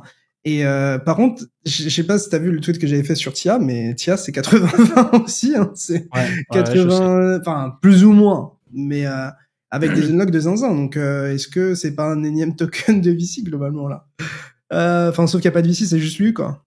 Donc, du coup, pas de nouvelle émission de jetons les 3 premiers mois. Et après, une émission qui se fait progressivement, tout est public, et là, ça part vraiment dans les poches de la famille. Mais c'est surtout que je comprends pas, genre Juste, tu peux rezoomer vite fait remonte un petit peu. Creators and CIC Digital 1, 2, 3, 4, 5, 6. J'ai jamais vu aussi peu d'informations. Genre, c'est quoi ces trucs-là? Genre, on ne sait même pas ce que c'est. Sur le site, ça explique rien. Parce que globalement, sur le site, ce qu'on peut savoir, ce qu'on peut vite fait savoir, excusez-moi de pas être un craquito de l'information, c'est dans le footer, c'est qu'on peut voir 2 boîtes. On a Fight LLC et je crois qu'il y a une deuxième boîte aussi. Donc il y a eu des partenaires commerciaux. Il y a eu des partenaires commerciaux et je pense que il y en a un bout pour la famille, il y en a un bout pour les copains et qui se sont mis d'accord entre eux et qu'ils vont probablement clarifier quand ce sera arrêter de monter, parce que là en fait il faut que les gens soient dans le doute. C'est horrible, hein. Il faut que les gens se disent putain, est-ce qu'il va y avoir une utilité, est-ce qu'ils vont vendre, ça va servir à un machin, patati patata. Et en fait plus les gens doutent et plus les gens prennent des décisions débiles. Est-ce que c'est IC Digital 1 c'est lui, 2 c'est sa meuf, 3 c'est son fils, 4 c'est son pote? Franchement, les potes, on a très peu d'informations, donc c'est difficile de trop s'exprimer là-dessus. On verra avec le temps. Je pense qu'il faut laisser le temps faire les choses. C'est un truc de malade, hein. Parce que là, juste pour terminer sur cette parenthèse, avec actuellement 68 milliards de dollars de capitalisation, 80% pour Trump et les copains, Trump a fait plus d'argent avec ça, virtuellement, que toute sa vie professionnelle. T'as vu mon tweet sur ça? Il a un net worth de 6,8 milliards. Là, actuellement, il possède 80% d'un truc qui vaut 68. Donc, évidemment, s'il vend, ça va nuke, etc. Et c'est pas comme s'il avait l'argent dans ses poches, etc. Qu'on soit d'accord. Mais je trouve ça marrant, tu vois, parce que c'est juste le conflit d'intérêts of all time, quoi. C'est fou. C'est fou. Franchement, c'est fou. Et surtout qu'en soi, en fait, pour moi, c'est ça le pire. C'est que, en soi, ça ne profite même pas principalement à des Américains. Et je pense qu'il y a 95% des holders de Trump qui sont pas des Américains. En fait, c'est ça la folie, c'est que du coup, il se fait un marketing international, mais affaire à suivre, on verra. Et du coup, qu'est-ce que je voulais dire? Pardon, putain, on s'y perd dans toutes ces informations. Oui, investiture de Trump lundi, 18h heure française. Voilà, lundi 20 janvier, 18h heure française. Demain. Ceux qui demandaient dans le chat. Du coup, qu'est-ce que j'ai noté d'autre? Bon, Ethereum, on a fait le tour. Ensuite, Bitcoin, bon, on a fait le tour. Je vous avais montré les wallets tout à l'heure, donc je les remonte juste. Voilà, on sait que le gouvernement, ils ont quand même une grosse quantité de Bitcoin, c'est important à prendre en compte. Qu'est-ce que je notais d'autre? Solana, oui, pardon. Bon, bah pour terminer sur Solana, et on fera un petit point sur les analyses que tu as mis en ligne, Léo. Ouais. En fait, à la base, on vous disait Solana, donc c'est lancé avec un client logiciel. Donc, pour vous parler un petit peu informatique, en gros, le protocole de la crypto-monnaie de la blockchain Solana tourne sur un client logiciel. C'est-à-dire, tu mets en place un ordinateur, un serveur, tu mets ce client dessus et le client, il sert à tout. Il sert au consensus, il sert à l'exécution, il sert à tout. Alors que sur Ethereum, tu as un client pour l'exécution des transactions et un client pour le consensus des blocs. Voilà. Solana, à terme, séparera l'exécution et le consensus. Mais on sait que Solana est très puissant, mais pendant 3 ans, on nous a dit il va y avoir un client encore plus puissant qui s'appelle FireDancer et que du coup, il va y avoir plusieurs clients sur Solana et qu'il y aurait potentiellement une distorsion des performances entre ce qui se passerait sur le client de base qui s'appelle Agave et le nouveau client FireDancer. Mais en fait, ce qui est intéressant, c'est que le client de base qui s'appelle Agave, qui est développé par l'entreprise Anza, en fait, s'inspire des travaux de Firedancer pour optimiser son client agave. Ce qui fait que la théorie comme quoi tu aurais un client qui fera 1 million de transactions par seconde et un autre qui en ferait 1000, elle est pas vraie. Parce qu'en réalité, l'écart de performance va pas être aussi énorme qu'on le croit. Donc, on aura la diversité des clients et on aura des très fortes performances des deux côtés. Donc, je m'attends à ce que ce soit actif entre le 2e et le 3e trimestre. Et que du coup, même si Ethereum met en place plein de mises à jour sur l'année 2024, jamais, au grand jamais, ils auront les performances de Solana. Sauf si ils ont des Layer 2 qui commencent à poster un mort d'informations sur des aldiers comme EigenLayer, etc. Ce que j'ai un peu de doute. Donc, en termes de performance pure et d'expérience utilisateur pure, Solana restera devant. Et donc, et là, je vais me faire engueuler parce qu'on va dire, ouais, tu nous casses les couilles, Ethereum, c'est mieux, machin. Moi, je vous présente juste les facts tels qu'ils sont. Ce qui différencie Ethereum de Solana, c'est qu'Ethereum est plus vieux, a un plus gros effet de réseau et le jeton ETH permet une plus grande sécurité économique de par le fait qu'il y a une plus grosse capitalisation. En fait, la différence, c'est le VM. Voilà, c'est l'effet de réseau, le VM. Mais moi, je vous le dis depuis longtemps, et plus ça va, plus je suis sûr de ce qui va arriver. Pour moi, Solana va prendre des market share à Ethereum, et peut-être qu'il y aura un flipping, peut-être pas, mais ils vont se coller au cul les deux, et ils vont s'apporter de la valeur tous les deux. Voilà. En fait, pense profondément. Je comprends. En vrai, moi, le truc sur lequel je réfléchis pas mal, c'est que, en fait, même si la perf d'Ethereum genre augmente et qui délivre, etc.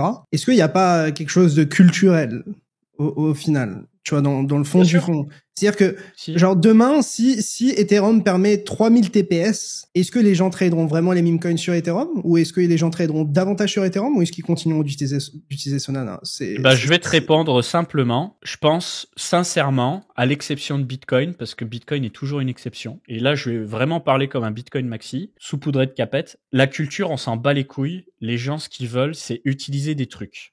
Donc, si ça se passe sur Jupiter, sur Base, sur Cetus, sur ce que tu veux, ça n'a aucune importance. Ce qu'ils veulent les gens, c'est que ce soit facile d'accès et qu'il se passe des trucs. Attends, mais c'est quand même ironique de voir que si aujourd'hui il n'y avait pas Base, Ethereum serait beaucoup moins performant. Donc non, c'est pas vrai. Alors, c'est un espace qui est partagé entre les roll-ups. Si l'espace n'était pas utilisé par Base, il serait utilisé par Arbitrum ou par Taiko ou par quelqu'un d'autre. Ouais, enfin, je te parle pas de l'espace, je te parle des users, quoi. Et de l'UX. Oui. Après, c'est juste que Base est avant-gardiste sur beaucoup de choses, en fait. Ouais. Mais du coup, moi, je pense que la vision de Base, c'est de se décentraliser. Et encore une fois, je pense qu'un token, c'est une solution. En plus de tout le reste. Et de décentraliser le séquenceur et tout le reste. Mais assez intéressant. Moi, en fait, dans les trucs qui me hype un peu sur Ethereum, moi, c'est genre méga ETH. Et je pense que je vais faire une interview très bientôt parce que dans les trucs que je vois venir et qui peuvent changer un peu la phase d'Ethereum, je pense que ça en fait partie, non? T'en penses quoi? Absolument. Mais pour que Mega ETH soit un succès complet, il faut qu'au-delà de la performance pure qui est annoncée de 100 000 transactions par seconde, parce que justement, il pourrait poster des transactions sur Ethereum et il pourrait en poster sur des aldiers comme EigenLayer principalement. Il faut qu'il y ait des applications. Donc, il faut qu'ils volent la vedette à Base.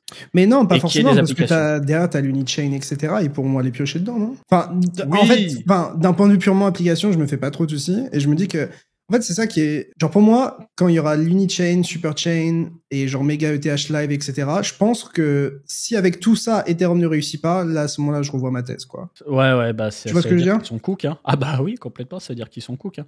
Donc, ils ont intérêt de se manier au niveau application, au niveau culture communautaire, en termes de mimes, de agents IA, de NFT, de tout ce que tu veux, en fait. Parce qu'aujourd'hui, l'activité, elle est beaucoup sur Sol. Beaucoup. Et pour ceux qui se disent oui, mais Solana, on nous promet mais Solana, Firedancer, etc. Firedancer est déjà live en fait, en réalité. Firedancer est déjà live en très petite quantité sur une petite quantité de clients parce que justement ils sont en train de tester. De validateurs. Ouais. De validateurs. Là, j'en vois que 2. L'autre jour, il y en avait 4. Mais ça arrive. Et on peut voir d'ailleurs sur Solana Tools que sur le testnet, tu as une très très très forte quantité de clients qui sont sur Firedancer. Ah d'ailleurs, là aussi ça a changé, tu vois, c'était à peu près 33%. Ouais, en fait, je suis désolé, je me fais prendre par le timing, il y avait 33% l'autre jour. Et là, moi, je pense qu'ils font des tests, ils adaptent, etc., je pense. Firedancer, ça sert à quoi? En gros, de passer 1 million de TPS sur Solana, pour faire très simple. C'est ça. C'est un logiciel qui a été développé à beaucoup plus bas niveau que le logiciel de base de Solana, parce que quand tu lances une blockchain, en fait, que vous ayez un contexte technique, que ce soit Ethereum, Solana et tout, tu dis, OK, si on veut sortir en année 2015, on sait qu'il y a technologie qui est sortie, machin, mais tu peux pas tout mettre dans le code. À un moment donné, tu dois dire, bon bah les gars, on sort la version 1 comme ça, et puis s'il faut, on ajoute plus tard. Donc Ethereum est sorti beaucoup plus tôt, ils ont rajouté des trucs, mais comme t'as une dette technique, bah quand ils veulent rajouter des nouveaux trucs, c'est une vraie galère à les ajouter. Solana est sorti plus tard, a pu profiter de tous les essais, toutes les erreurs d'Ethereum, et a pu ajouter des trucs. Si vous voulez, le client de base, donc le logiciel de base de Solana avait des petits défauts. Ils étaient conscients des défauts, notamment sur comment gérer les paquets quand les ordinateurs se transfèrent de l'information entre eux pour valider la blockchain. Et du coup, le projet de FireDancer, c'est de tout reprendre et de dire comment on gère la machine virtuelle, comment on gère la partie réseau, software, etc. Tout. Et c'est ça. Je voulais rebondir par rapport au message dans le chat que je vois qui dit « En sachant que ça fera jamais 1 million de TPS, oui, ça a priori... » probablement quelques dizaines de milliers. Mais dans tous les cas, si tu es à 20, 30, 40 000 TPS, à mon sens, la question de l'infra, la problématique de l'infra et de les blockchains, c'est compliqué, c'est saturé, blablabla, elle n'existe plus, quoi. Absolument. Donc, en fait, derrière, la seule limite, c'est l'utilisation, c'est ce qui est bâti dessus, quoi. Parce qu'en fait, sur les cryptos, on s'est surtout pendant longtemps, on s'est concentré sur de l'infra. Donc, faire en sorte que les blockchains soient décentralisées, bien distribuées, mais en même temps qu'elles soient performantes, sans censure, etc. Mais si tu résous ça, après, le focus, il y aura évidemment toujours de l'optimisation sur l'infra et de la progression, c'est la nature des choses. Mais derrière, le focus, ce sera avoir des applications qui sont utiles, qui sont utilisées à grande échelle, et qu'il y ait tout qui soit à disposition, même d'un point de vue liquidité et smart contracts et codes pour que ça arrive, quoi. Donc, on va voir comment ça se passe, mais en tout cas, Solana délivre. Évidemment, ça prend du temps, mais ça prend moins de temps sur Ethereum parce que je pense ils ont pris des décisions qui étaient aussi intelligentes, quoi. Bah, moi, je vais te dire honnêtement. Aussi, je pense. Je vais te dire honnêtement. Je suis un des plus gros bandeurs de Solana de l'écosystème français, vous le savez. Je m'autoproclame pas le plus gros parce qu'il y a des gens comme La Loutre, etc. qui font du super boulot, mais l'idée c'est que t'es Solana qui soit un système monolithique où en fait t'as pas de fragmentation des liquidités, en réalité il est très modulaire, où en fait tu puisses faire du paiement, de l'échange de données, etc. Donc c'est une vraie base de données, c'est un vrai ordinateur décentralisé où justement le but c'est que stocker dans cette base de données coûte tellement pas cher. Et en poussant vraiment les performances à l'extrême, donc que ce soit sur la partie réseau, la partie exécution et la partie consensus, peut-être qu'un jour, au lieu qu'une entreprise stocke des données sur des modèles de base de données centralisés sur Amazon AWS, Microsoft Azure, Google Cloud, etc., ils se poseront peut-être la question, et en fait, est-ce qu'on n'irait pas stocker notre donnée sur Solana? Et là, vous allez me dire, oui, mais le truc, c'est que les données, elles seront pas privées. Eh ben, inventons des technologies qui permettent de chiffrer la donnée correctement. Et si c'est plus compétitif niveau prix que des systèmes centralisés, peut-être que le monde de l'entreprise ira stocker sur un settlement layer comme Solana. Après, j'ai du mal à croire que ce qu'on développe on-chain puisse être plus performant qu'un truc centralisé. Hein. Avec moins cher. Avec le restaking. Mais ça donne d'autres avantages. Ça donne surtout l'avantage que, en fait, t'as pas besoin de... en fait, ta base de données, en fait, sur une blockchain, elle est de facto décentralisée, quoi. C'est-à-dire que, t'as pas de truc qui fait que, en fait, demain, toutes tes données, elles peuvent disparaître, quoi, parce qu'elles sont on-chain. Absolument. Non? Et... Attends, pardon, excuse-moi. Refais ta phrase, j'étais en train de préparer un lien. Non, je disais que, pour moi, ce sera jamais aussi efficient, rapide, moins cher que des solutions centralisées, mais que ça apporte d'autres propriétés, et notamment, c'est quoi, l'immuabilité? Ouais, en fait, c'est simple. Tu prends Solayer, qui pour moi est un Solana avant l'heure et que je suis investisseur dessus. Je suis investisseur dessus. On devrait être investisseur dessus. On va peut-être bosser avec eux. Je précise avant d'enchaîner. Mais pour moi, Solayer, en fait, c'est un peu le réseau canari de Solana. C'est ce que pourrait devenir Solana à terme. Et Solayer, ils osent parler de trading haute fréquence. Ils osent parler de transactions en microsecondes. Après, Sei le faisait aussi d'une certaine manière. Solana le disait aussi au tout début, et c'est intéressant. Mais tu vois, par exemple, Vitalik qui répondait à ça, qu'en soi, genre le trading haute fréquence et genre le Nasdaq, etc., c'était pas assez ambitieux, tu vois. Genre c'était trop petit par rapport à la mission complète que veut avoir une blockchain et notamment Ethereum. Mais dans tous les cas, ce layer, c'est grave intéressant. Évidemment, on est biaisé. J'ai participé à la public sale comme tout le monde. Je crois qu'on n'a pas encore les allocations qu'on aura. Mais voilà, en tout cas, ça fait partie des trucs qu'on surveille. Et on vous en avait parlé bien avant qu'on participe d'ailleurs.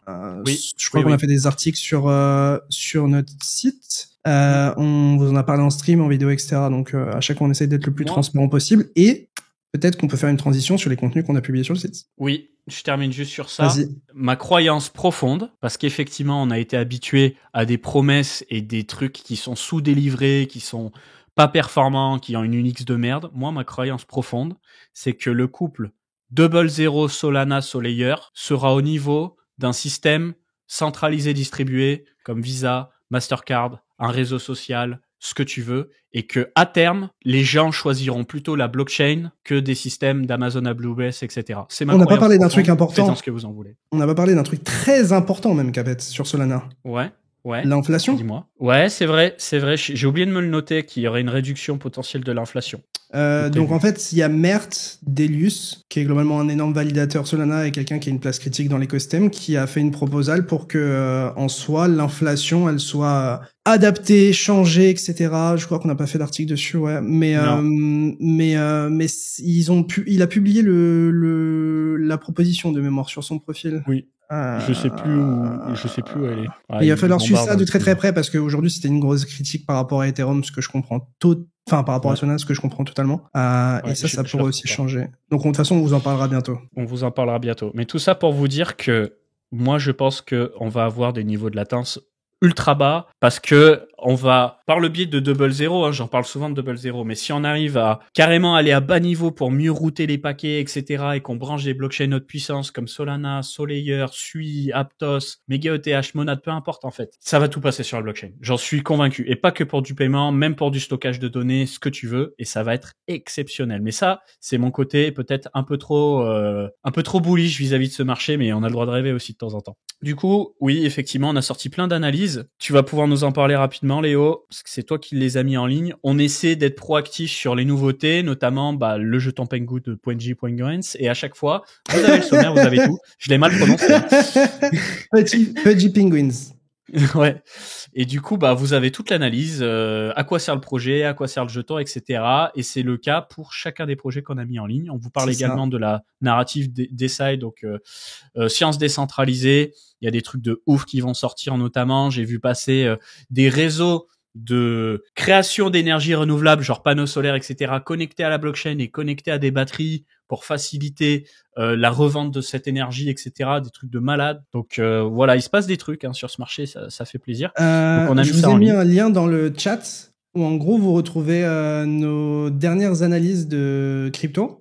Et du coup, on a publié plein de trucs récemment. Donc Pudgy Penguins, Magic Eden, Lulo aussi, qui est assez intéressant, qui est sur Solana de mémoire. Le Griff et Hein, ouais. Et auquel qu'on a testé. Resolve aussi d'un point de vue DeFi qui a pas mal le vent en poupe. On a Zerebro, Griffin, vous le prononcez. Token Goat, Bio, Virtuals. On a fait Hype, on a fait, on a fait beaucoup de contenu. Donc dites-vous que tout ça, c'est gratuit, ok? C'est-à-dire que c'est absolument gratuit. Vous allez sur le site coinacademy.fr, vous avez juste du contenu gratuit pour vous aider à comprendre tout ça. On n'a pas été payé pour faire ces analyses fondamentales, c'est nous qui payons des gens de notre team pour créer ce contenu, etc. Donc si il y a des biais, etc. En fait normalement il y a même pas de biais, mais s'il y en a, encore une fois, ça peut arriver, c'est les rédacteurs. Mais moi, de ce que j'ai checké, c'est vraiment nickel. Donc dites-vous que tout ça est gratuit. N'hésitez pas à consulter coinacademy.fr, notamment analyse-fonda. C'est vraiment de la frappe. Et après vous avez aussi la section académie que je vous remets dans le chat. Qui inclut, donc voilà, comme tu l'expliquais, la narrative science décentralisée. On a aussi fait un article sur les agents IA. Et puis, il y a évidemment les formations Bitcoin, Ethereum et comment bien débuter en crypto. C'est gratuit. Si jamais vous êtes tout est gratuit. En crypto depuis peu de temps, c'est une mine d'or. Et tout ça, c'est gratuit, c'est pas sponsorisé, etc. Et normalement, il se pourrait, c'est pas sûr encore, qu'il y ait une formation supplémentaire sur un sujet qui est très intéressant lorsqu'on fait beaucoup d'argent dans ce marché-là. Voilà, oui, je tease un peu. Tu parles et c'est cool. c'est vraiment cool que tu teases ça comme ça. Donc voilà, à chaque fois, quand vous cliquez sur une formation, elle aussi gratuite, vous avez un cours écrit Un jour, il va falloir que je me motive pour la partie vidéo. Hein. D'ailleurs, je dis ça depuis la nuit des temps, mais j'ai un petit plan en tête là pour cette année. Je t'en parlerai, Léo, en privé. Ouais. Et voilà, donc vous avez tout, et c'est pas un cours magistral qui vous saoule tout. En fait, on commence juste avec une petite mise en bouche, et après, progressivement, on rajoute de la sauce. Acheter, vendre, comment interagir avec les applications, donc créer un wallet, mettre des sous dessus, interagir, donc comprendre cet écosystème. Donc on en a un pour les crypto-monnaies, un pour Bitcoin et un pour Ethereum. Donc vous avez tout, et peut-être qu'un jour on fera Solana aussi si ça fait sens, à voir. Voilà.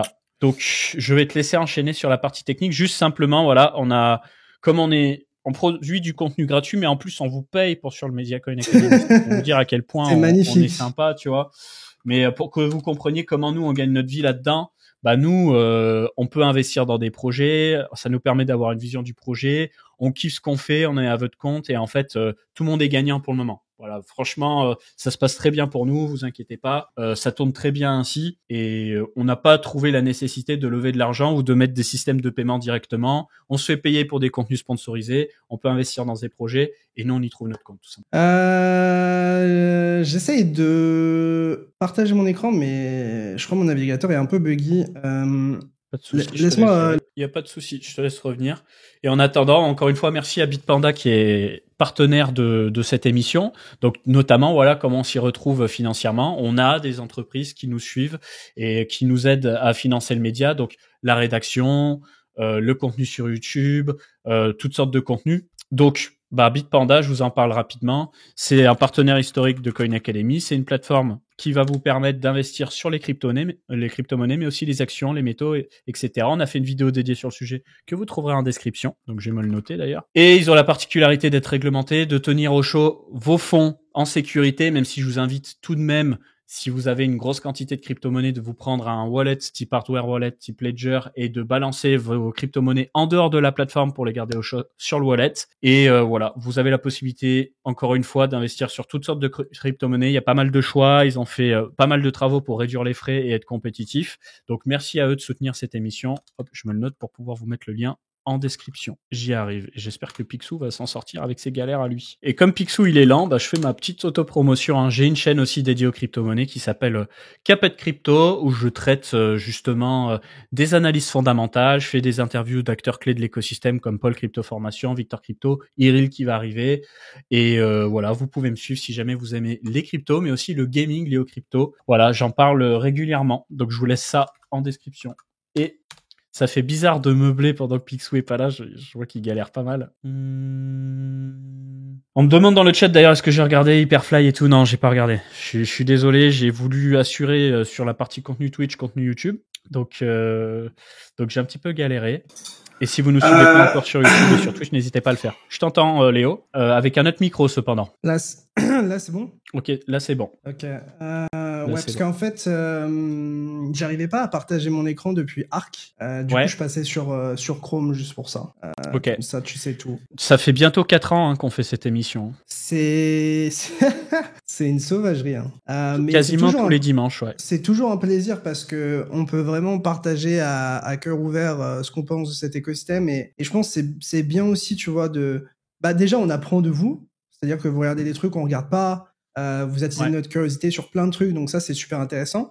En plus de ça, vu qu'on doit faire un stream, du coup ça nous oblige aussi à rester impliqué dans l'écosystème, à s'intéresser à plein de choses différentes et tout, donc c'est juste trop bien. Et puis voilà, moi c'est vraiment un plaisir de faire ces émissions avec vous les potes. On est quasiment on est 1500 sur le live, c'est juste fou. Donc merci à tous tout ça. Et hop, je m'étais pris des notes. Normalement, on est bon. Je voulais juste montrer ça aussi. Assez sympa. Je sais pas. T'as mis ton écran, c'est bon? Ouais. Ok, parfait. On voit mon écran, non? Parfait. Je confirme. On a été aussi cité par Serfia sur un tweet qui a fait 1 500 000 impressions. On essaye d'onboarder les normies, les potes. On essaye.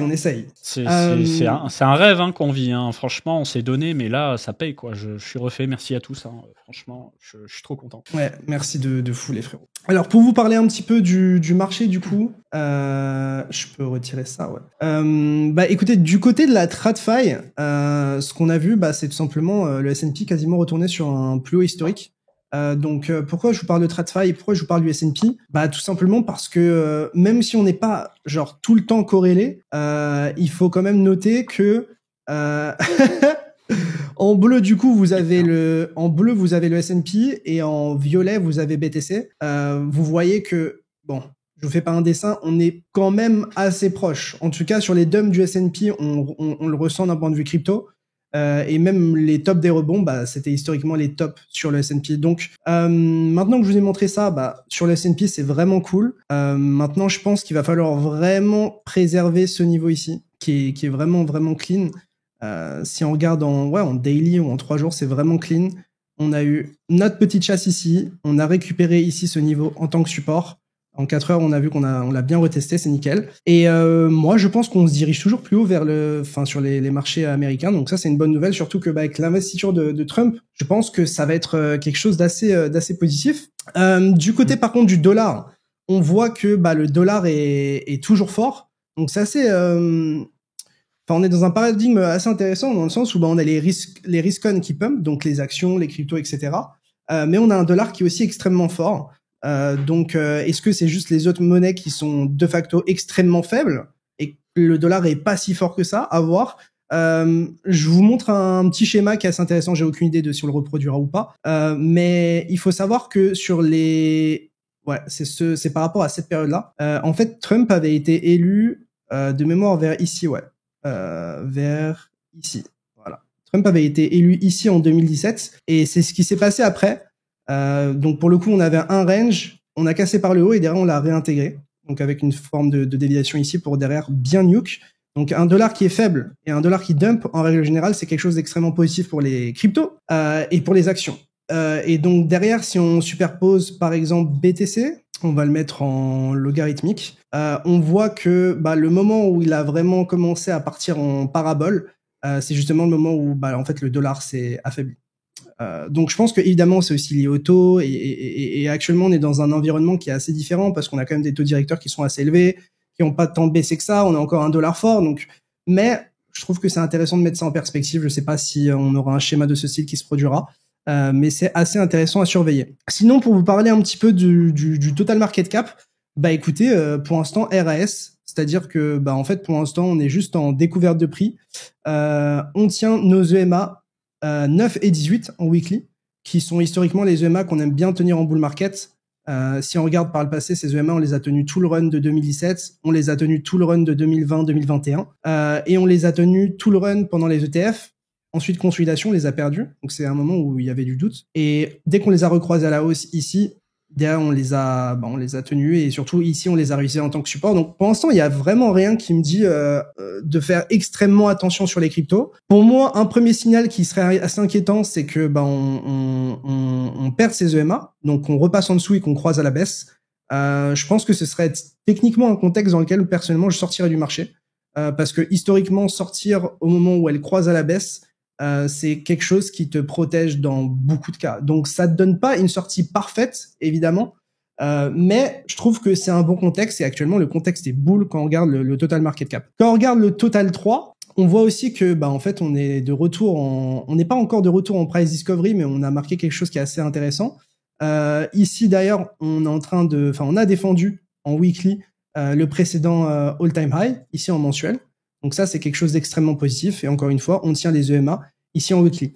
Alors, quelque chose qui est assez important de noter, c'est que le total 3, donc le total que je vous ai montré, c'est la capitalisation du marché crypto. Le total 3, c'est la capitalisation du marché crypto en excluant BTC et ETH. Et vous voyez que sur ce graphique, on a une énorme performance. Donc ce que ça pourrait nous laisser entendre d'une certaine manière, c'est que les altcoins performent. Sauf que, en fait, on se rend compte que tout ce qu'il y a en dehors de Bitcoin et Ethereum, ça inclut typiquement BNB, Doge, Solana, XRP. Et en fait, c'est ces grosses capitalisations qui ont énormément performé. Et d'ailleurs, si on regarde typiquement, alors j'ai ça ici, si on regarde la dominance de tout ce qu'il y a en dehors du top 10, donc vous avez Total 1, c'est la capitalisation totale du marché crypto. Total 3, c'est quand on exclut BTC, ETH. Et quand on regarde Over, c'est tout ce qui est en dehors du top 10. Et là, ce qui est en dehors du top 10, pour moi, c'est assez représentatif du marché des altcoins. Eh bien, on voit qu'on n'est qu'à 10%. Donc, ce que ça veut dire, c'est que le top 10 des coins crypto, donc BTC, ETH, Solana, Doge, etc., peut-être Trump maintenant, ça représente 90% du marché. Et là, on le voit, cette dominance ici, donc tout ce qui est en dehors du top 10, c'est 10%, donc c'est encore faible. Et pour le moment, on se retrouve toujours en reload zone acheteuse, donc la zone idéale pour défendre une tendance haussière ici long terme. Donc en soi, du côté des altcoins, toujours pas de surperformance. Quand on regarde même la capitalisation du marché crypto en dehors du top 10 et qu'on le divise par BTC, donc c'est, pour moi, à mon sens, ça c'est le graphique des altcoins vs BTC, on voit qu'on est toujours sur les bottoms. Et on voit que, mis à part quelques exceptions dans le top 10, en fait, les altcoins ne performent pas et il n'y a aucun intérêt dans autre chose que BTC jusqu'à maintenant. Donc moi, personnellement, évidemment, je pense que ça pourrait changer. Pour moi, la condition sine qua non, c'est ça qu'on dit ? Je pense. Ce serait que, en fait, ETH casse les $4 000. Parce que pour moi, encore une fois, si ETH casse les $4 000, on casse un niveau sous lequel ça fait 4 ans qu'on est, et qui, s'il est cassé, à mon sens, nous permettrait de retourner en découverte de prix. Et historiquement, quand Ethereum est fort, les altcoins sont forts, et c'est dans ces moments-là qu'on a beaucoup de gains, en fait, sur les altcoins. Mais en fait, on n'y est toujours pas, et BTC a toujours une sorte d'hégémonie. Donc, pour l'instant, moi, sur les altcoins, évidemment, je surveille, mais j'ai surtout l'impression que les opportunités sur les altcoins se sont profilées dans le top 10. Donc ça a été Solana, Doge, BNB, tous ces trucs-là. Donc c'est pour ça que là, en fait, on n'a aucun signe d'alt season. Et pour moi, ça m'intéresse que très très peu d'avoir des altcoins et donc des choses en dehors du top 10 tant que ETH est sous les $4 000. Peut-être que ce cycle-là changera d'une certaine manière, puisque si Solana prend beaucoup de place, peut-être que ce sera lorsque Solana performera que tout partira en couille, je sais pas. Ouais, peut-être. Mais Ethereum a toujours une part énorme du market cap des cryptos et surtout est le leader des altcoins. Donc c'est pour ça que moi je me fie à ça. Du côté de BTC, à mon sens, il y a pas grand-chose à dire, si ce n'est que alors attends, je vais peut-être regarder un autre graphe. Hop. Si ce n'est que en fait en weekly, je vous avais partagé ça sur Twitter, il y a pas beaucoup de niveaux qui sont intéressants puisque en fait, on est tout simplement parti en ligne droite, c'est-à-dire que ici on a su que Trump allait gagner les élections, avait gagné les élections. Et depuis, en fait, on a fait un up only. Donc, en weekly, on n'a aucun niveau technique à surveiller, si ce n'est un jusqu'à maintenant, qui était celui-ci sur lequel on a longuement consolidé, et ce niveau ici qui était globalement à $70 000. Tout ça pour vous dire que, en fait, en weekly, on n'a pas vraiment de vision. Et même en daily, alors on a un peu plus d'informations en daily, mais il n'y avait pas 10 000 niveaux à défendre à mon sens. Là, pour le coup, ce qui a été vraiment bien, c'est qu'on a défendu les 38% de retracement de toute la hausse depuis l'élection de Trump. Donc, si on regarde depuis cette impulsion ici, qui est là où on a vraiment accéléré, eh bien, on voit que le niveau des 38% qui est historiquement tenu était à ce niveau-là, en plus d'être aligné avec les EMA en weekly. Donc, c'est pour ça que je vous disais que cette zone ici m'intéressait, tout simplement parce que, en fait, on avait les EMA weekly, les 38%, et que en fait on n'avait pas beaucoup d'autres paires et que je nous voyais mal retracer jusqu'à 76K, puisqu'à ce moment-là on effacerait en fait toute la hausse qu'on a eu maintenant, beaucoup d'inflow, etc. Donc pour l'instant sur BTC, pour moi c'est vraiment clean dans le sens où on avait plein de lots ici à choper et pour le coup on les a chopés ici avec ce bottom qui a laissé beaucoup de personnes sur le carreau, beaucoup de gens commençaient à devenir pessimistes, beaucoup de personnes parlaient d'épaule, tête, épaule pour derrière dump, mais au final on a pris tout le monde à revers. Et ce qui est encore plus fou derrière, c'est que, en fait, d'un point de vue open interest, putain, le volume est tellement haut, c'en est débile. Donnez-moi un instant, j'essaie de charger tout ça. Voilà. Si on regarde sur BTC, on a toujours des fundings qui sont peu élevés. Donc, on le voit ici. Donc, le funding, c'est ce que les acheteurs et les vendeurs payent à intervalles réguliers sur les produits dérivés. Donc, on voit qu'on est très, très neutre. Comparé à la hausse ici, pendant les élections, on était plutôt de l'ordre de 30, 40, 50% annualisé. Et surtout, l'open interest en nombre de coins, je dis bien en nombre de coins, n'augmente pas. C'est-à-dire qu'on a un open interest qui, globalement, en nombre de coins, ne fait que baisser. Si on regarde ici, donc par rapport à un prix équivalent, lorsqu'on était ici, on avait un open interest ici de 214 000 coins. Là, actuellement, on est à 195, c'est-à-dire que on est au même prix, on a à peu près 10% de position en moins, en tout cas de valorisation de position en nombre de BTC. Donc, ce que ça me montre, à mon sens, c'est que le train est très peu chargé sur BTC. C'est-à-dire qu'on a peu de gens qui sont positionnés à l'achat sur BTC, alors qu'on a un funding faible, alors qu'on a un open interest qui est faible, parce que globalement tout le monde regarde Ether, tout le monde regarde Trump, et ça intéresse peu de gens, et parce que les gens aussi au global étaient pessimistes. Mais moi je me dis que si on rentre dans un mandat crypto de Trump, et donc une narrative pro-crypto, et qui a potentiellement des promesses qui pourraient être tenues en faveur de Bitcoin, etc., je trouve qu'on a un setup qui est extrêmement positif, parce que on est quasiment au plus haut historique de BTC, et on voit aucune euphorie sur les marchés. Et d'ailleurs, si on regarde même d'un peu plus près, on a même eu des fundings qui étaient négatifs sur Binance de mémoire. Ouais, c'est-à-dire que sur Binance, sur le bottom, on était en funding négatif. Donc, ce que ça voulait dire, c'est que le prix des produits dérivés sur BTC était inférieur au prix spot. Donc, ça montre du pessimisme et des vendeurs agressifs. Et même lorsqu'on montait ici, on a vu l'open interest monter énormément, mais avec un funding qui baissait. Et un funding même négatif. Et ici, ce qui est extrêmement intéressant, c'est qu'on voit que le prix est le même, mais que l'open interest a baissé énormément. Ce que ça montre, tout simplement, c'est que, en fait, beaucoup de gens ont clôturé leur position sur BTC pour rentrer dans Trump. En tout cas, c'est l'analyse que moi j'en fais, parce qu'il a lancé son meme coin à peu près vers ici. Et à partir de ce moment-là, l'open interest a fait que baisser. Donc pour moi, le train n'est vraiment pas chargé sur BTC, et ça me rend extrêmement bullish personnellement sur BTC. D'ailleurs, je vois, c'est ce que j'avais tweeté d'ailleurs, je disais Twitter est un peu calme pour un BTC à 104 000 $. Je réitère, Twitter est un peu calme pour un BTC à 105 000 $ actuellement. On a peu d'open interest, des fundings qui sont peu élevés, aucune euphorie, et des gens qui se concentrent sur quelque chose d'autre. Donc moi, je suis extrêmement bullish sur BTC. Si jamais on était amené à perdre, enfin moi actuellement, je pense vraiment que le low est in. Je trouve que ce low, il est bien né parce qu'on a chassé beaucoup de low, qu'on tient un niveau weekly, le seul qu'on a, et qu'on tient les EMA en weekly. Mais si jamais on commençait à passer en dessous, je pense que je sortirais tout simplement du marché. Pour moi, actuellement, ça devient mon nouveau point d'invalidation. C'est-à-dire qu'avant, mon précédent point d'invalidation, c'était le fait qu'on retourne sous les 71 000 $ ici. Parce que je trouvais que ça faisait pas sens dans un bull market de repasser en dessous. Et actuellement, je pense que ici, ça peut être un nouveau point d'invalidation, dans le sens où si en weekly, on commence à reclôturer en dessous, je trouverais ça assez bizarre, vu la gueule du bottom et vu tout ce qu'on a. Alors après, avec l'investissure et plein de choses, on n'est pas à l'abri, hein, d'un dump, etc. Mais moi, actuellement, j'ai toujours beaucoup de BTC en spot. Ça ne change pas, tout simplement. Du côté d'Ether, à mon sens, il n'y a pas beaucoup de niveaux à regarder. C'est ce que je vous expliquais. Pour moi, il y avait deux niveaux. Il y a le niveau des 3 900 $, 4 000 $ ici, et il y a le niveau des 2 800 $. Pourquoi ces niveaux? Tout simplement en trimestriel. Si on regarde sur Ether, globalement, ça fait une éternité qu'on est sous cette résistance ici. Donc en trimestriel, on n'a jamais clôturé au-dessus. Et ça fait 1, 2, 3, 4, 5, 6, 7, 8 trimestres qu'on reteste cette résistance. Donc moi, personnellement, mon biais, c'est que en fait, on est juste sur une pente ascendante avec un retest de résistance qui est... Enfin, on a retesté beaucoup trop de fois cette résistance, et je pense que on va avoir un bouchon de liège qui va...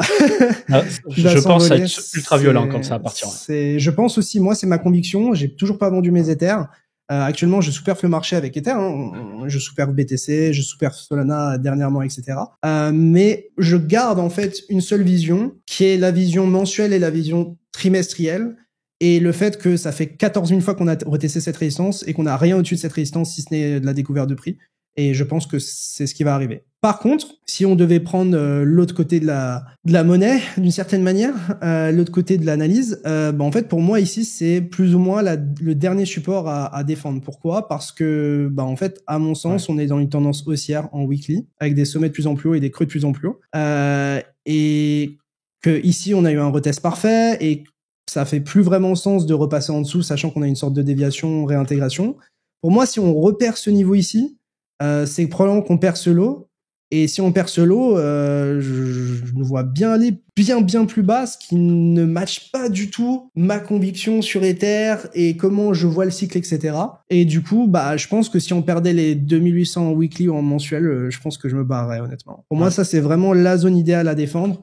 Je vous casse la tête toujours avec les reload zones, donc 61-78% de retracement d'un mouvement. Et on voit que la zone bleue ici, c'est la reload zone. Donc pour moi ici, la zone bleue, c'est la zone idéale pour défendre ETH si jamais on y retourne. Et si jamais on perd celle-ci, je me casse du bateau. Bonne chance. Mais tant que ça n'arrive pas, moi je pense très fortement qu'on va casser les 4 000 $ et que Ether est probablement le x3, x4 le plus facile de ce cycle. C'est ma conviction actuelle. Et quand je regarde, franchement les gars, quand je regarde le trimestriel en log, est-ce que aller ici ça vous paraît irréaliste? Et ici c'est $9 400 par exemple, tu vois. Là, nous tout ce qu'on veut, c'est que Vitalik continue de faire son reply guy, qu'il soit plein de testo, qu'il nous régale, que la nouvelle direction de la Foundation et tout l'écosystème autour nous régale. En mode, ils ont vu la lumière, tu vois, et que t'es le catalyseur ETF Ethereum et le catalyseur World Liberty Finance de la famille Trump qui achète pour avoir cet effet un peu Michael Saylor, tu vois, OK, sur Ethereum, il se passe aussi des choses. Mais faut pas oublier que BlackRock est sur Ethereum, build sur Ethereum. Le projet de Trump est sur Ethereum. Donc, certes, il a fait un move par rapport à Solana, mais en soi, Solana, c'était le meilleur endroit où lancer son meme coin, tu vois. Donc, c'est plutôt genre une opportunité qu'un choix ultra technique, à mon sens. Je sais pas. Mais en tout cas, voilà, moi, je suis extrêmement bull Ether. C'est juste long et chiant. Et on sous-perf tout actuellement, mais je parie vraiment sur le fait que cette résistance va être cassée et que lorsqu'elle va être cassée, on va faire un plus 50% instantanément quasiment. Mais après, c'est une conviction personnelle et ça se trouve, le marché me donnera tort, pour être très clair. Donc je patiente dans cette position. Je vous en ai pas trop parlé, mais ça me paraît assez important de faire un point sur les inflows des ETF. Et qu'est-ce qu'on voit? On voit que le 15, 16 et 17... donc mercredi, jeudi, vendredi, du côté de TradFi, on a eu des gros inflows sur BTC. 755 millions, 626 millions, 1 milliard. Traduction pour les noobs, c'est quoi un ETF? C'est quoi des inflows? C'est quoi la TradFi? Là, les ETF, c'est juste une manière d'investir ici, pour le coup, sur Bitcoin, via les systèmes de paiement traditionnels. Donc, si tu es en bourse et que tu achètes des actions, t'as par exemple le S&P 500, t'as des ETF, donc c'est un véhicule d'investissement dans lequel tu peux retrouver plein d'actions américaines. Là, pour le coup, c'est un ETF, un véhicule d'investissement qui regroupe que BTC et qui permet de t'exposer à BTC en spot via le système TradFi, donc le système financier traditionnel, sans passer par de la blockchain, quoi, ou sans passer par des exchanges crypto. Et Tonton et papy peuvent acheter Bitcoin. Ouais. C'est ça. Et les fonds de pension en achètent. Les assurances en achètent, les fonds d'investissement en achètent, les institutions en achètent via ces voilà, parce que c'est des manières régulées de s'exposer aux crypto, quoi. Et surtout, ils gèrent pas la custody, donc ils ont pas à s'emmerder avec ça. Mais ce qu'on voit surtout là, c'est que le record d'inflow en une journée sur BTC, c'est 1,3 milliard, quasiment 1,4. Vendredi, on a fait quasiment fait 1 milliard. Voilà. Donc n'oubliez pas que c'est majeur. Et donc ici, la ligne verte, c'est l'argent c'est la somme de l'argent qui est rentré et qui est sorti des ETF. Et on voit qu'actuellement, on est à plus 38 milliards. Ouais. On est à plus 38 milliards de dollars qui sont rentrés dans les ETF. Et on voit souvent que voilà. Et que le prix, en fait, de BTC suit souvent les inflows. Et là, on voit qu'on a une autre période de stagnation, mais je pense que ça pourra accélérer. Parce que là, en fait, en gros, si tu zoomes, on n'a jamais eu autant d'argent dans les ETF. Oui, et large. Donc c'est assez ouf, et ça, c'est voilà ce qu'on a au total. Donc, c'est énorme. Et apparemment, il y a beaucoup d'institutionnels qui font de l'OTC aussi, donc il y a de la demande aussi en dehors des carnets d'ordre. Donc, non, c'est très intéressant. Du côté de Ethereum, les inflows sont inférieurs, mais les inflows sont là. C'est-à-dire que si tu regardes 15, 16, 17, t'as à peu près 230, 250 millions de dollars qui sont rentrés.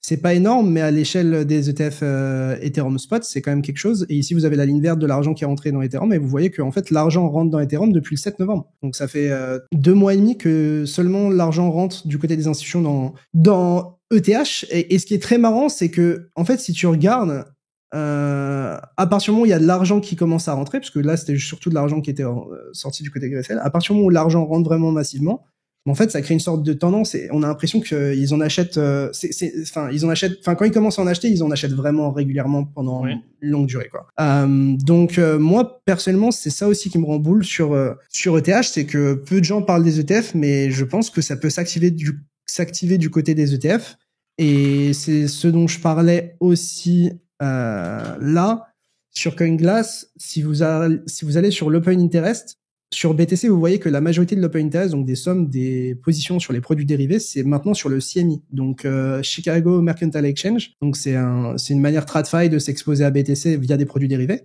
Et si on regarde sur Ether, le CME est vraiment plus bas, quoi. On est 2 fois inférieur à Binance, alors que sur BTC, on a le CME qui est 2 fois supérieur à Binance. Et si on regarde l'open interest ici, et qu'on regarde l'open interest uniquement du prisme CMI, donc des institutionnels, on voit que ça a énormément accéléré depuis le 7 novembre. Donc ça s'est à la fois activé du côté des ETF, mais aussi d'un point de vue futurs, produits dérivés, etc. Et je pense que cette augmentation soudaine, là on est juste dans une consolidation, mais je pense que ça va reprendre de plus belle.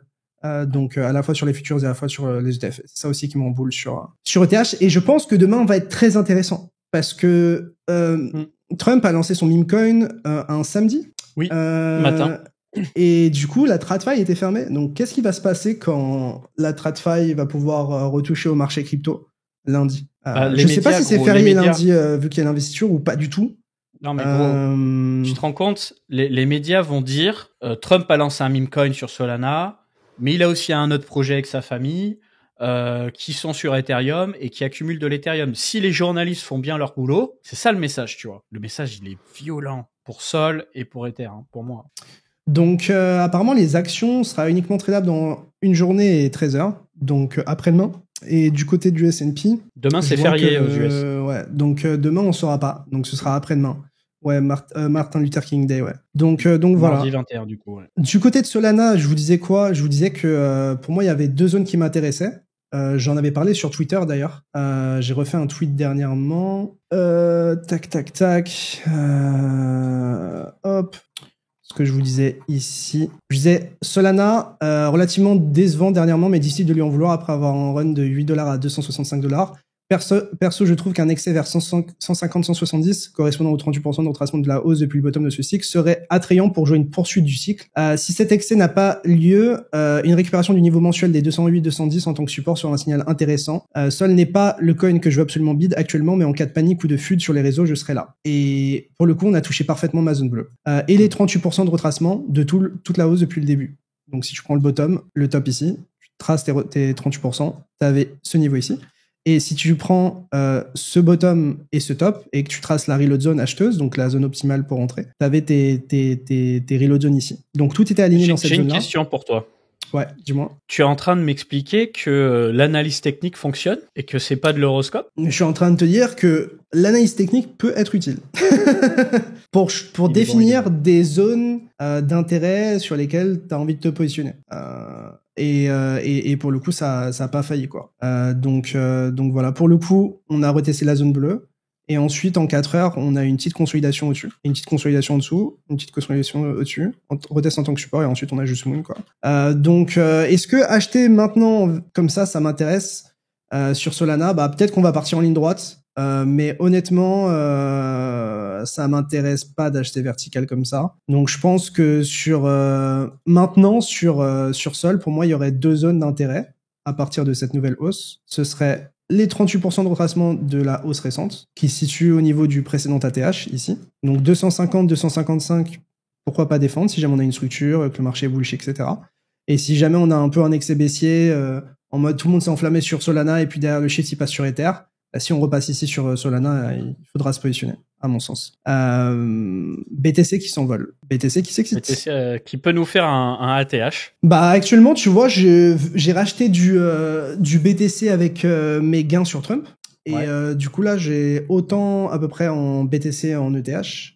Et à côté, j'ai beaucoup de hype. Okay. Donc on va voir. Mais moi, BTC, je pense qu'il est haut pour beaucoup de gens, mais moi, je suis toujours très content d'en avoir. Et je pense toujours qu'on va repartir en découverte de prix. Après, avec l'investiture, etc., on n'est pas à l'abri de moves bizarres, etc. J'en ai aucune idée de l'impact qu'il y aura. J'ai vu que des gens me demandaient dans le chat l'impact que ça pourrait avoir. Sincèrement, j'en ai aucune foutue idée. En gros, pour que les gens qui nous écoutent, c'est très simple. Si Trump dit ou fait de la merde, ça peut être une catastrophe. Il y a juste à espérer qu'il continue de faire les choses plutôt bien, visiblement, mais on n'est jamais à l'abri d'une dinguerie. Mais je vois pas, en fait, le moment où il y a une catastrophe, en fait. Genre, qu'est-ce qui pourrait causer une catastrophe par rapport à BTC? Ouais, bien sûr, mais c'est genre, voilà, je pose la question. Bien sûr, moi je pense pas qu'on aura de grosses surprises demain. La seule grosse surprise qu'on pourrait avoir, à mon sens, ce serait que Day One, il soit en mode j'ai déjà tout préparé pour les cryptos et genre on y va maintenant, là. Ou en tout cas dans la semaine. Et pour moi, vu son positionnement sur les cryptos, ça peut arriver, quoi. Il disait que Day One, il voulait faire des trucs, en plus récemment, cette semaine ou la semaine dernière. Et s'il parle des cryptos pendant le discours, c'est vraiment une dinguerie aussi. Bon, on verra. Mais en tout cas, très cool sur tout ça. Et après, je me suis noté 2-3 trucs dont je voulais parler. Je voulais parler du hype. Ouais, cette charte-là. Je voulais parler du hype qui me paraît assez intéressant. Je vous expliquais que pour moi, en fait, le vrai niveau à reclaim, c'est ce niveau vert ici. Pour le coup, on a fait une sorte de W ici. On a retesté ce niveau ici en tant que support. Et avec le lancement du token Trump, bah, en fait, le marché des alts a nuke. Mais pour le coup, hype essaye de se reprendre. Et ce qui est absolument incroyable, les gars, c'est que, bah, en fait, Hyperliquid a fait un volume démentiel. Mais quand je dis démentiel, c'est démentiel sur ces jours avec le token Trump. Et en ce moment, il génère à peu près 3,5 à 4 millions de dollars par jour, avec entre 100 et 200 000 dollars générés par heure. Et tout ça, c'est réinjecté dans le hype. Donc, ça a permis de buy le dip automatiquement sur le jeton. Alors, apparemment, il prévoit de ne plus racheter uniquement du hype, mais peut-être deux actifs avec du peur. On ne sait pas à quoi ça va ressembler. Apparemment, ça va être décidé par la gouvernance. Mais moi, personnellement, je pense, encore une fois, je suis biaisé, j'ai eu un top airdrop, je kiffe la plateforme, etc. Mais je pense sincèrement que, enfin, moi, je veux vraiment garder du hype. Dans le sens où la hype, à mon sens, peut revenir assez rapidement. Et surtout, qu'il n'a toujours pas été listé sur Coinbase, Kraken, Bybit, Binance, tous ces trucs-là. Notamment à cause de questions de custody. Et ce que j'ai envoyé à Capet cette semaine par message, c'est que Hyperliquid intègre maintenant le multisig nativement à leur chain. Alors actuellement, c'est en phase de testnet, mais ce que ça veut dire, c'est que nativement sur le L1, tu vas bientôt avoir du multisig. Donc ça permettrait à des Binance, etc., de pas avoir des pure hot wallets, mais d'avoir des sortes de cold wallet avec du multisig. Et donc, ça leur permettrait de détenir du hype en respectant, je suppose, des niveaux de sécurité qu'ils ont habituellement sur d'autres coins, d'autres blockchains, et donc d'offrir ces coins en spot. Et donc, c'est pour ça que, personnellement, je garde du hype. C'est un produit qui a trouvé son public. Donc, il y a le product market fit. C'est un produit qui génère beaucoup de revenus. Et Capet, en vrai, on peut le dire, je pense maintenant, tout le FUD qu'il y a eu, tout s'est résorbé parce qu'ils ont fait en sorte de répondre à chaque demande, chaque attente, et de faire en sorte que juste ça avance dans le bon sens et de répondre à toutes les critiques avec des améliorations. Sur le papier, c'est énorme, et en fait, c'est ce qu'on attend de ce marché. Tu vois, c'est bon, ça fait 8 ans qu'on est dans les cryptos, frérot. Ça fait 8 ans qu'on spécule sur le fait que ça va être mieux, ça va être différent, que les gens vont se professionnaliser et tout. On a 2-3 projets professionnels, Ethereum, Solana, Sui, Hype. Il y en a d'autres, hein, mais je veux dire que nous, ce qu'on veut, c'est que ça exécute bien, putain. C'est qu'on arrête d'être des clowns. Trop de trucs qui arrivent. Il y a l'Hyper-EVM qui va être en gros une sorte d'autre L1 qui va être en lien constant avec ça va être une node chain, mais qui va être en lien constant avec le L1 Hyperliquid, et qui va permettre d'exécuter plein de choses compatibles avec Ethereum. Ça va être ta concurrente Solana Ethereum. Donc, et eux, ils font vraiment du 200K TPS déjà en live, hein, plus ou moins. Ouais.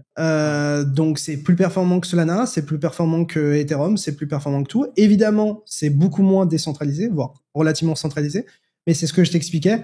Actuellement, là, ils vont bientôt avoir un système de délégation. Donc, la fondation va pouvoir déléguer ses jetons chez des validateurs, et surtout le nombre de validateurs, enfin la gestion des validateurs va être permissionneuse. Donc de ce que je comprends, n'importe qui a un minimum de hype, je crois c'est 10 000, pourra devenir validateur et se plugger. Et donc en fait, tu résous pas mal de problèmes de centralisation. Il y avait aussi, au niveau de DYDX. C'est ça. Et en plus de ça, sauf qu'il y a la Hyper-EVM et bien plus de liquidité et bien plus de choses qui donnent un potentiel énorme.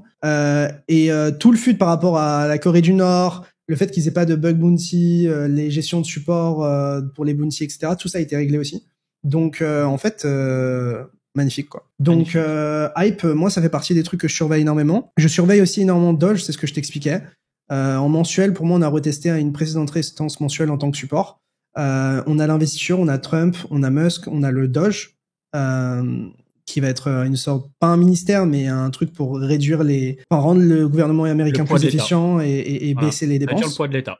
Donc, globalement, t'as peut-être un truc mimesque pendant 4 ans, mais je pense que le Doge, ça pourrait exister même au-delà du mandat de Trump, si ça marche bien.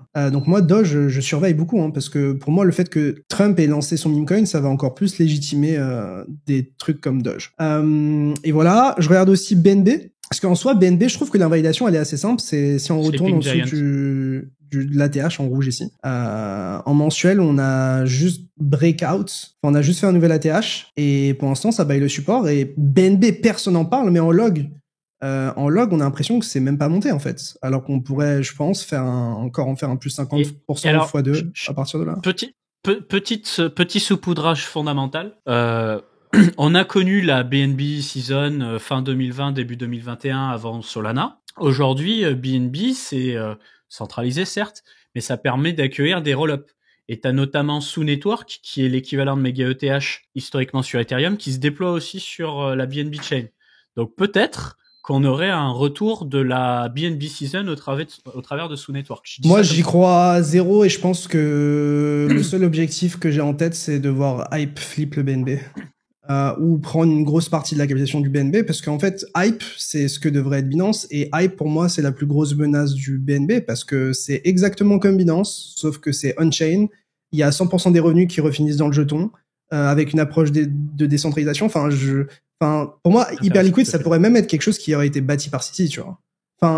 Et à chaque fois, ce que disait Sisi, c'est genre, on se disrupte nous-mêmes, ou on fait l'acquisition d'autres boîtes, etc., parce que si on n'innove pas, on va devenir obsolète. Et Binance c'est Binance, ils ont un effet de réseau, ils ont beaucoup d'utilisateurs, beaucoup de liquidités, ça marche, ça va rester, ça va pas disparaître, surtout que maintenant il y a les licences, c'est compliqué d'avoir une licence, Binance va rester ce qu'il est, mais à mon sens, bouger vers une activité de plus en plus on-chain et décentralisée, c'est le futur, et c'est clairement ce qu'a dit, je sais pas si t'as vu hier ou aujourd'hui, le CEO de Bybit.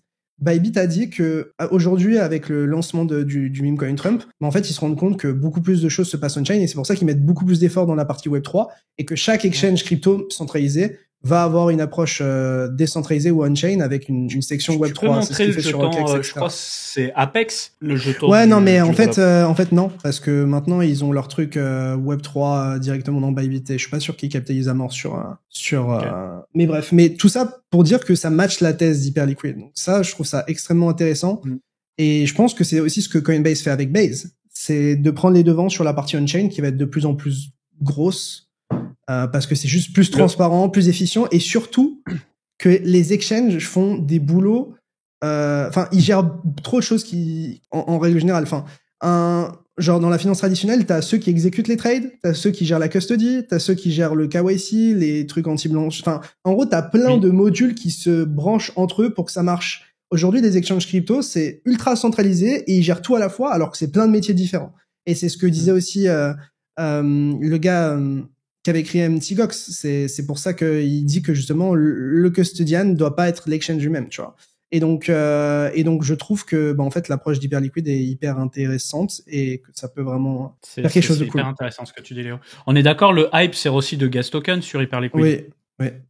Et oui, un truc dont j'ai pas parlé, mais si vous allez sur Hyperscan, donc en haut vous avez les revenus, etc. Vous avez by Pressure, mais surtout ce qui est intéressant, c'est que pour avoir ton ticker sur la plateforme Hyperliquid, t'es obligé de l'acheter, quoi. Donc c'est-à-dire qu'avec l'HyperEVM, tout le monde pourra lancer son token et échanger, mais ils pourront pas être tradables, de ce que je comprends, via la plateforme Hyperliquid. Et donc pour ce faire, t'es obligé d'acheter le ticker.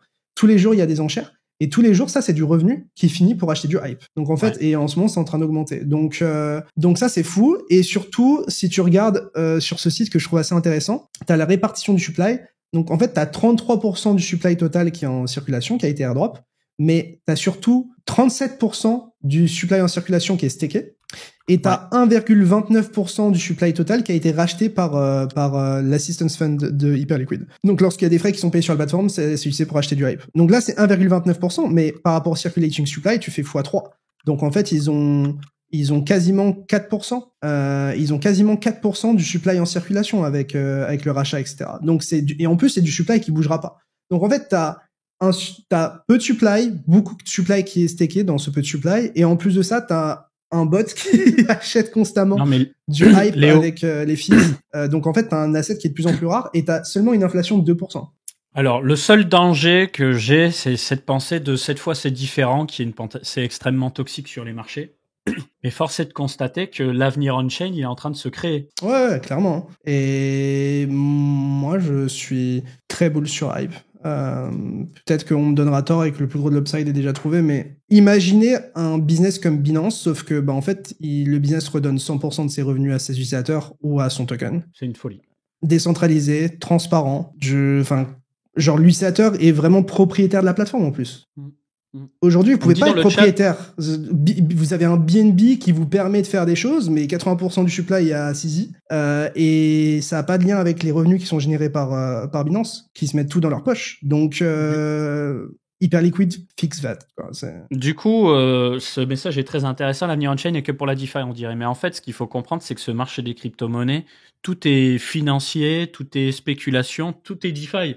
Gaming plus crypto, c'est de la DeFi avec le gaming. Index, c'est de la DeFi. Les agents IA, c'est quoi? C'est avoir une IA avec un wallet, c'est de la DeFi. C'est pour ça qu'on vous parle de Diff AI et tout. Mais du coup, Hyperliquid, c'est juste un Binance décentralisé. Et le Hype, c'est le token de la plateforme et le gas token du L1. Et tous les frais qui sont générés sur la plateforme finissent par acheter du Hype pour être ajouté à l'Assistance Fund, en gros. Bref, je vais pas vous faire un opium infini, mais ce qui est important pour moi, c'est de vous parler de mes convictions, de ce qui m'intéresse. Et c'est exactement ce que je fais en ce moment. Et si ça saoule des gens, il faut comprendre que je parle autant d'Ethereum, de Solana que voilà, je parle des choses qui m'intéressent.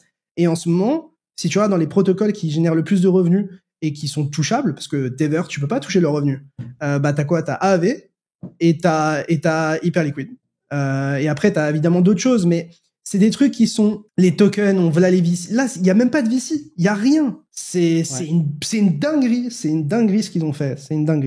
Donc on verra. Du côté de, je vais finir rapidement. Du côté de LTC, je trouve ça assez intéressant.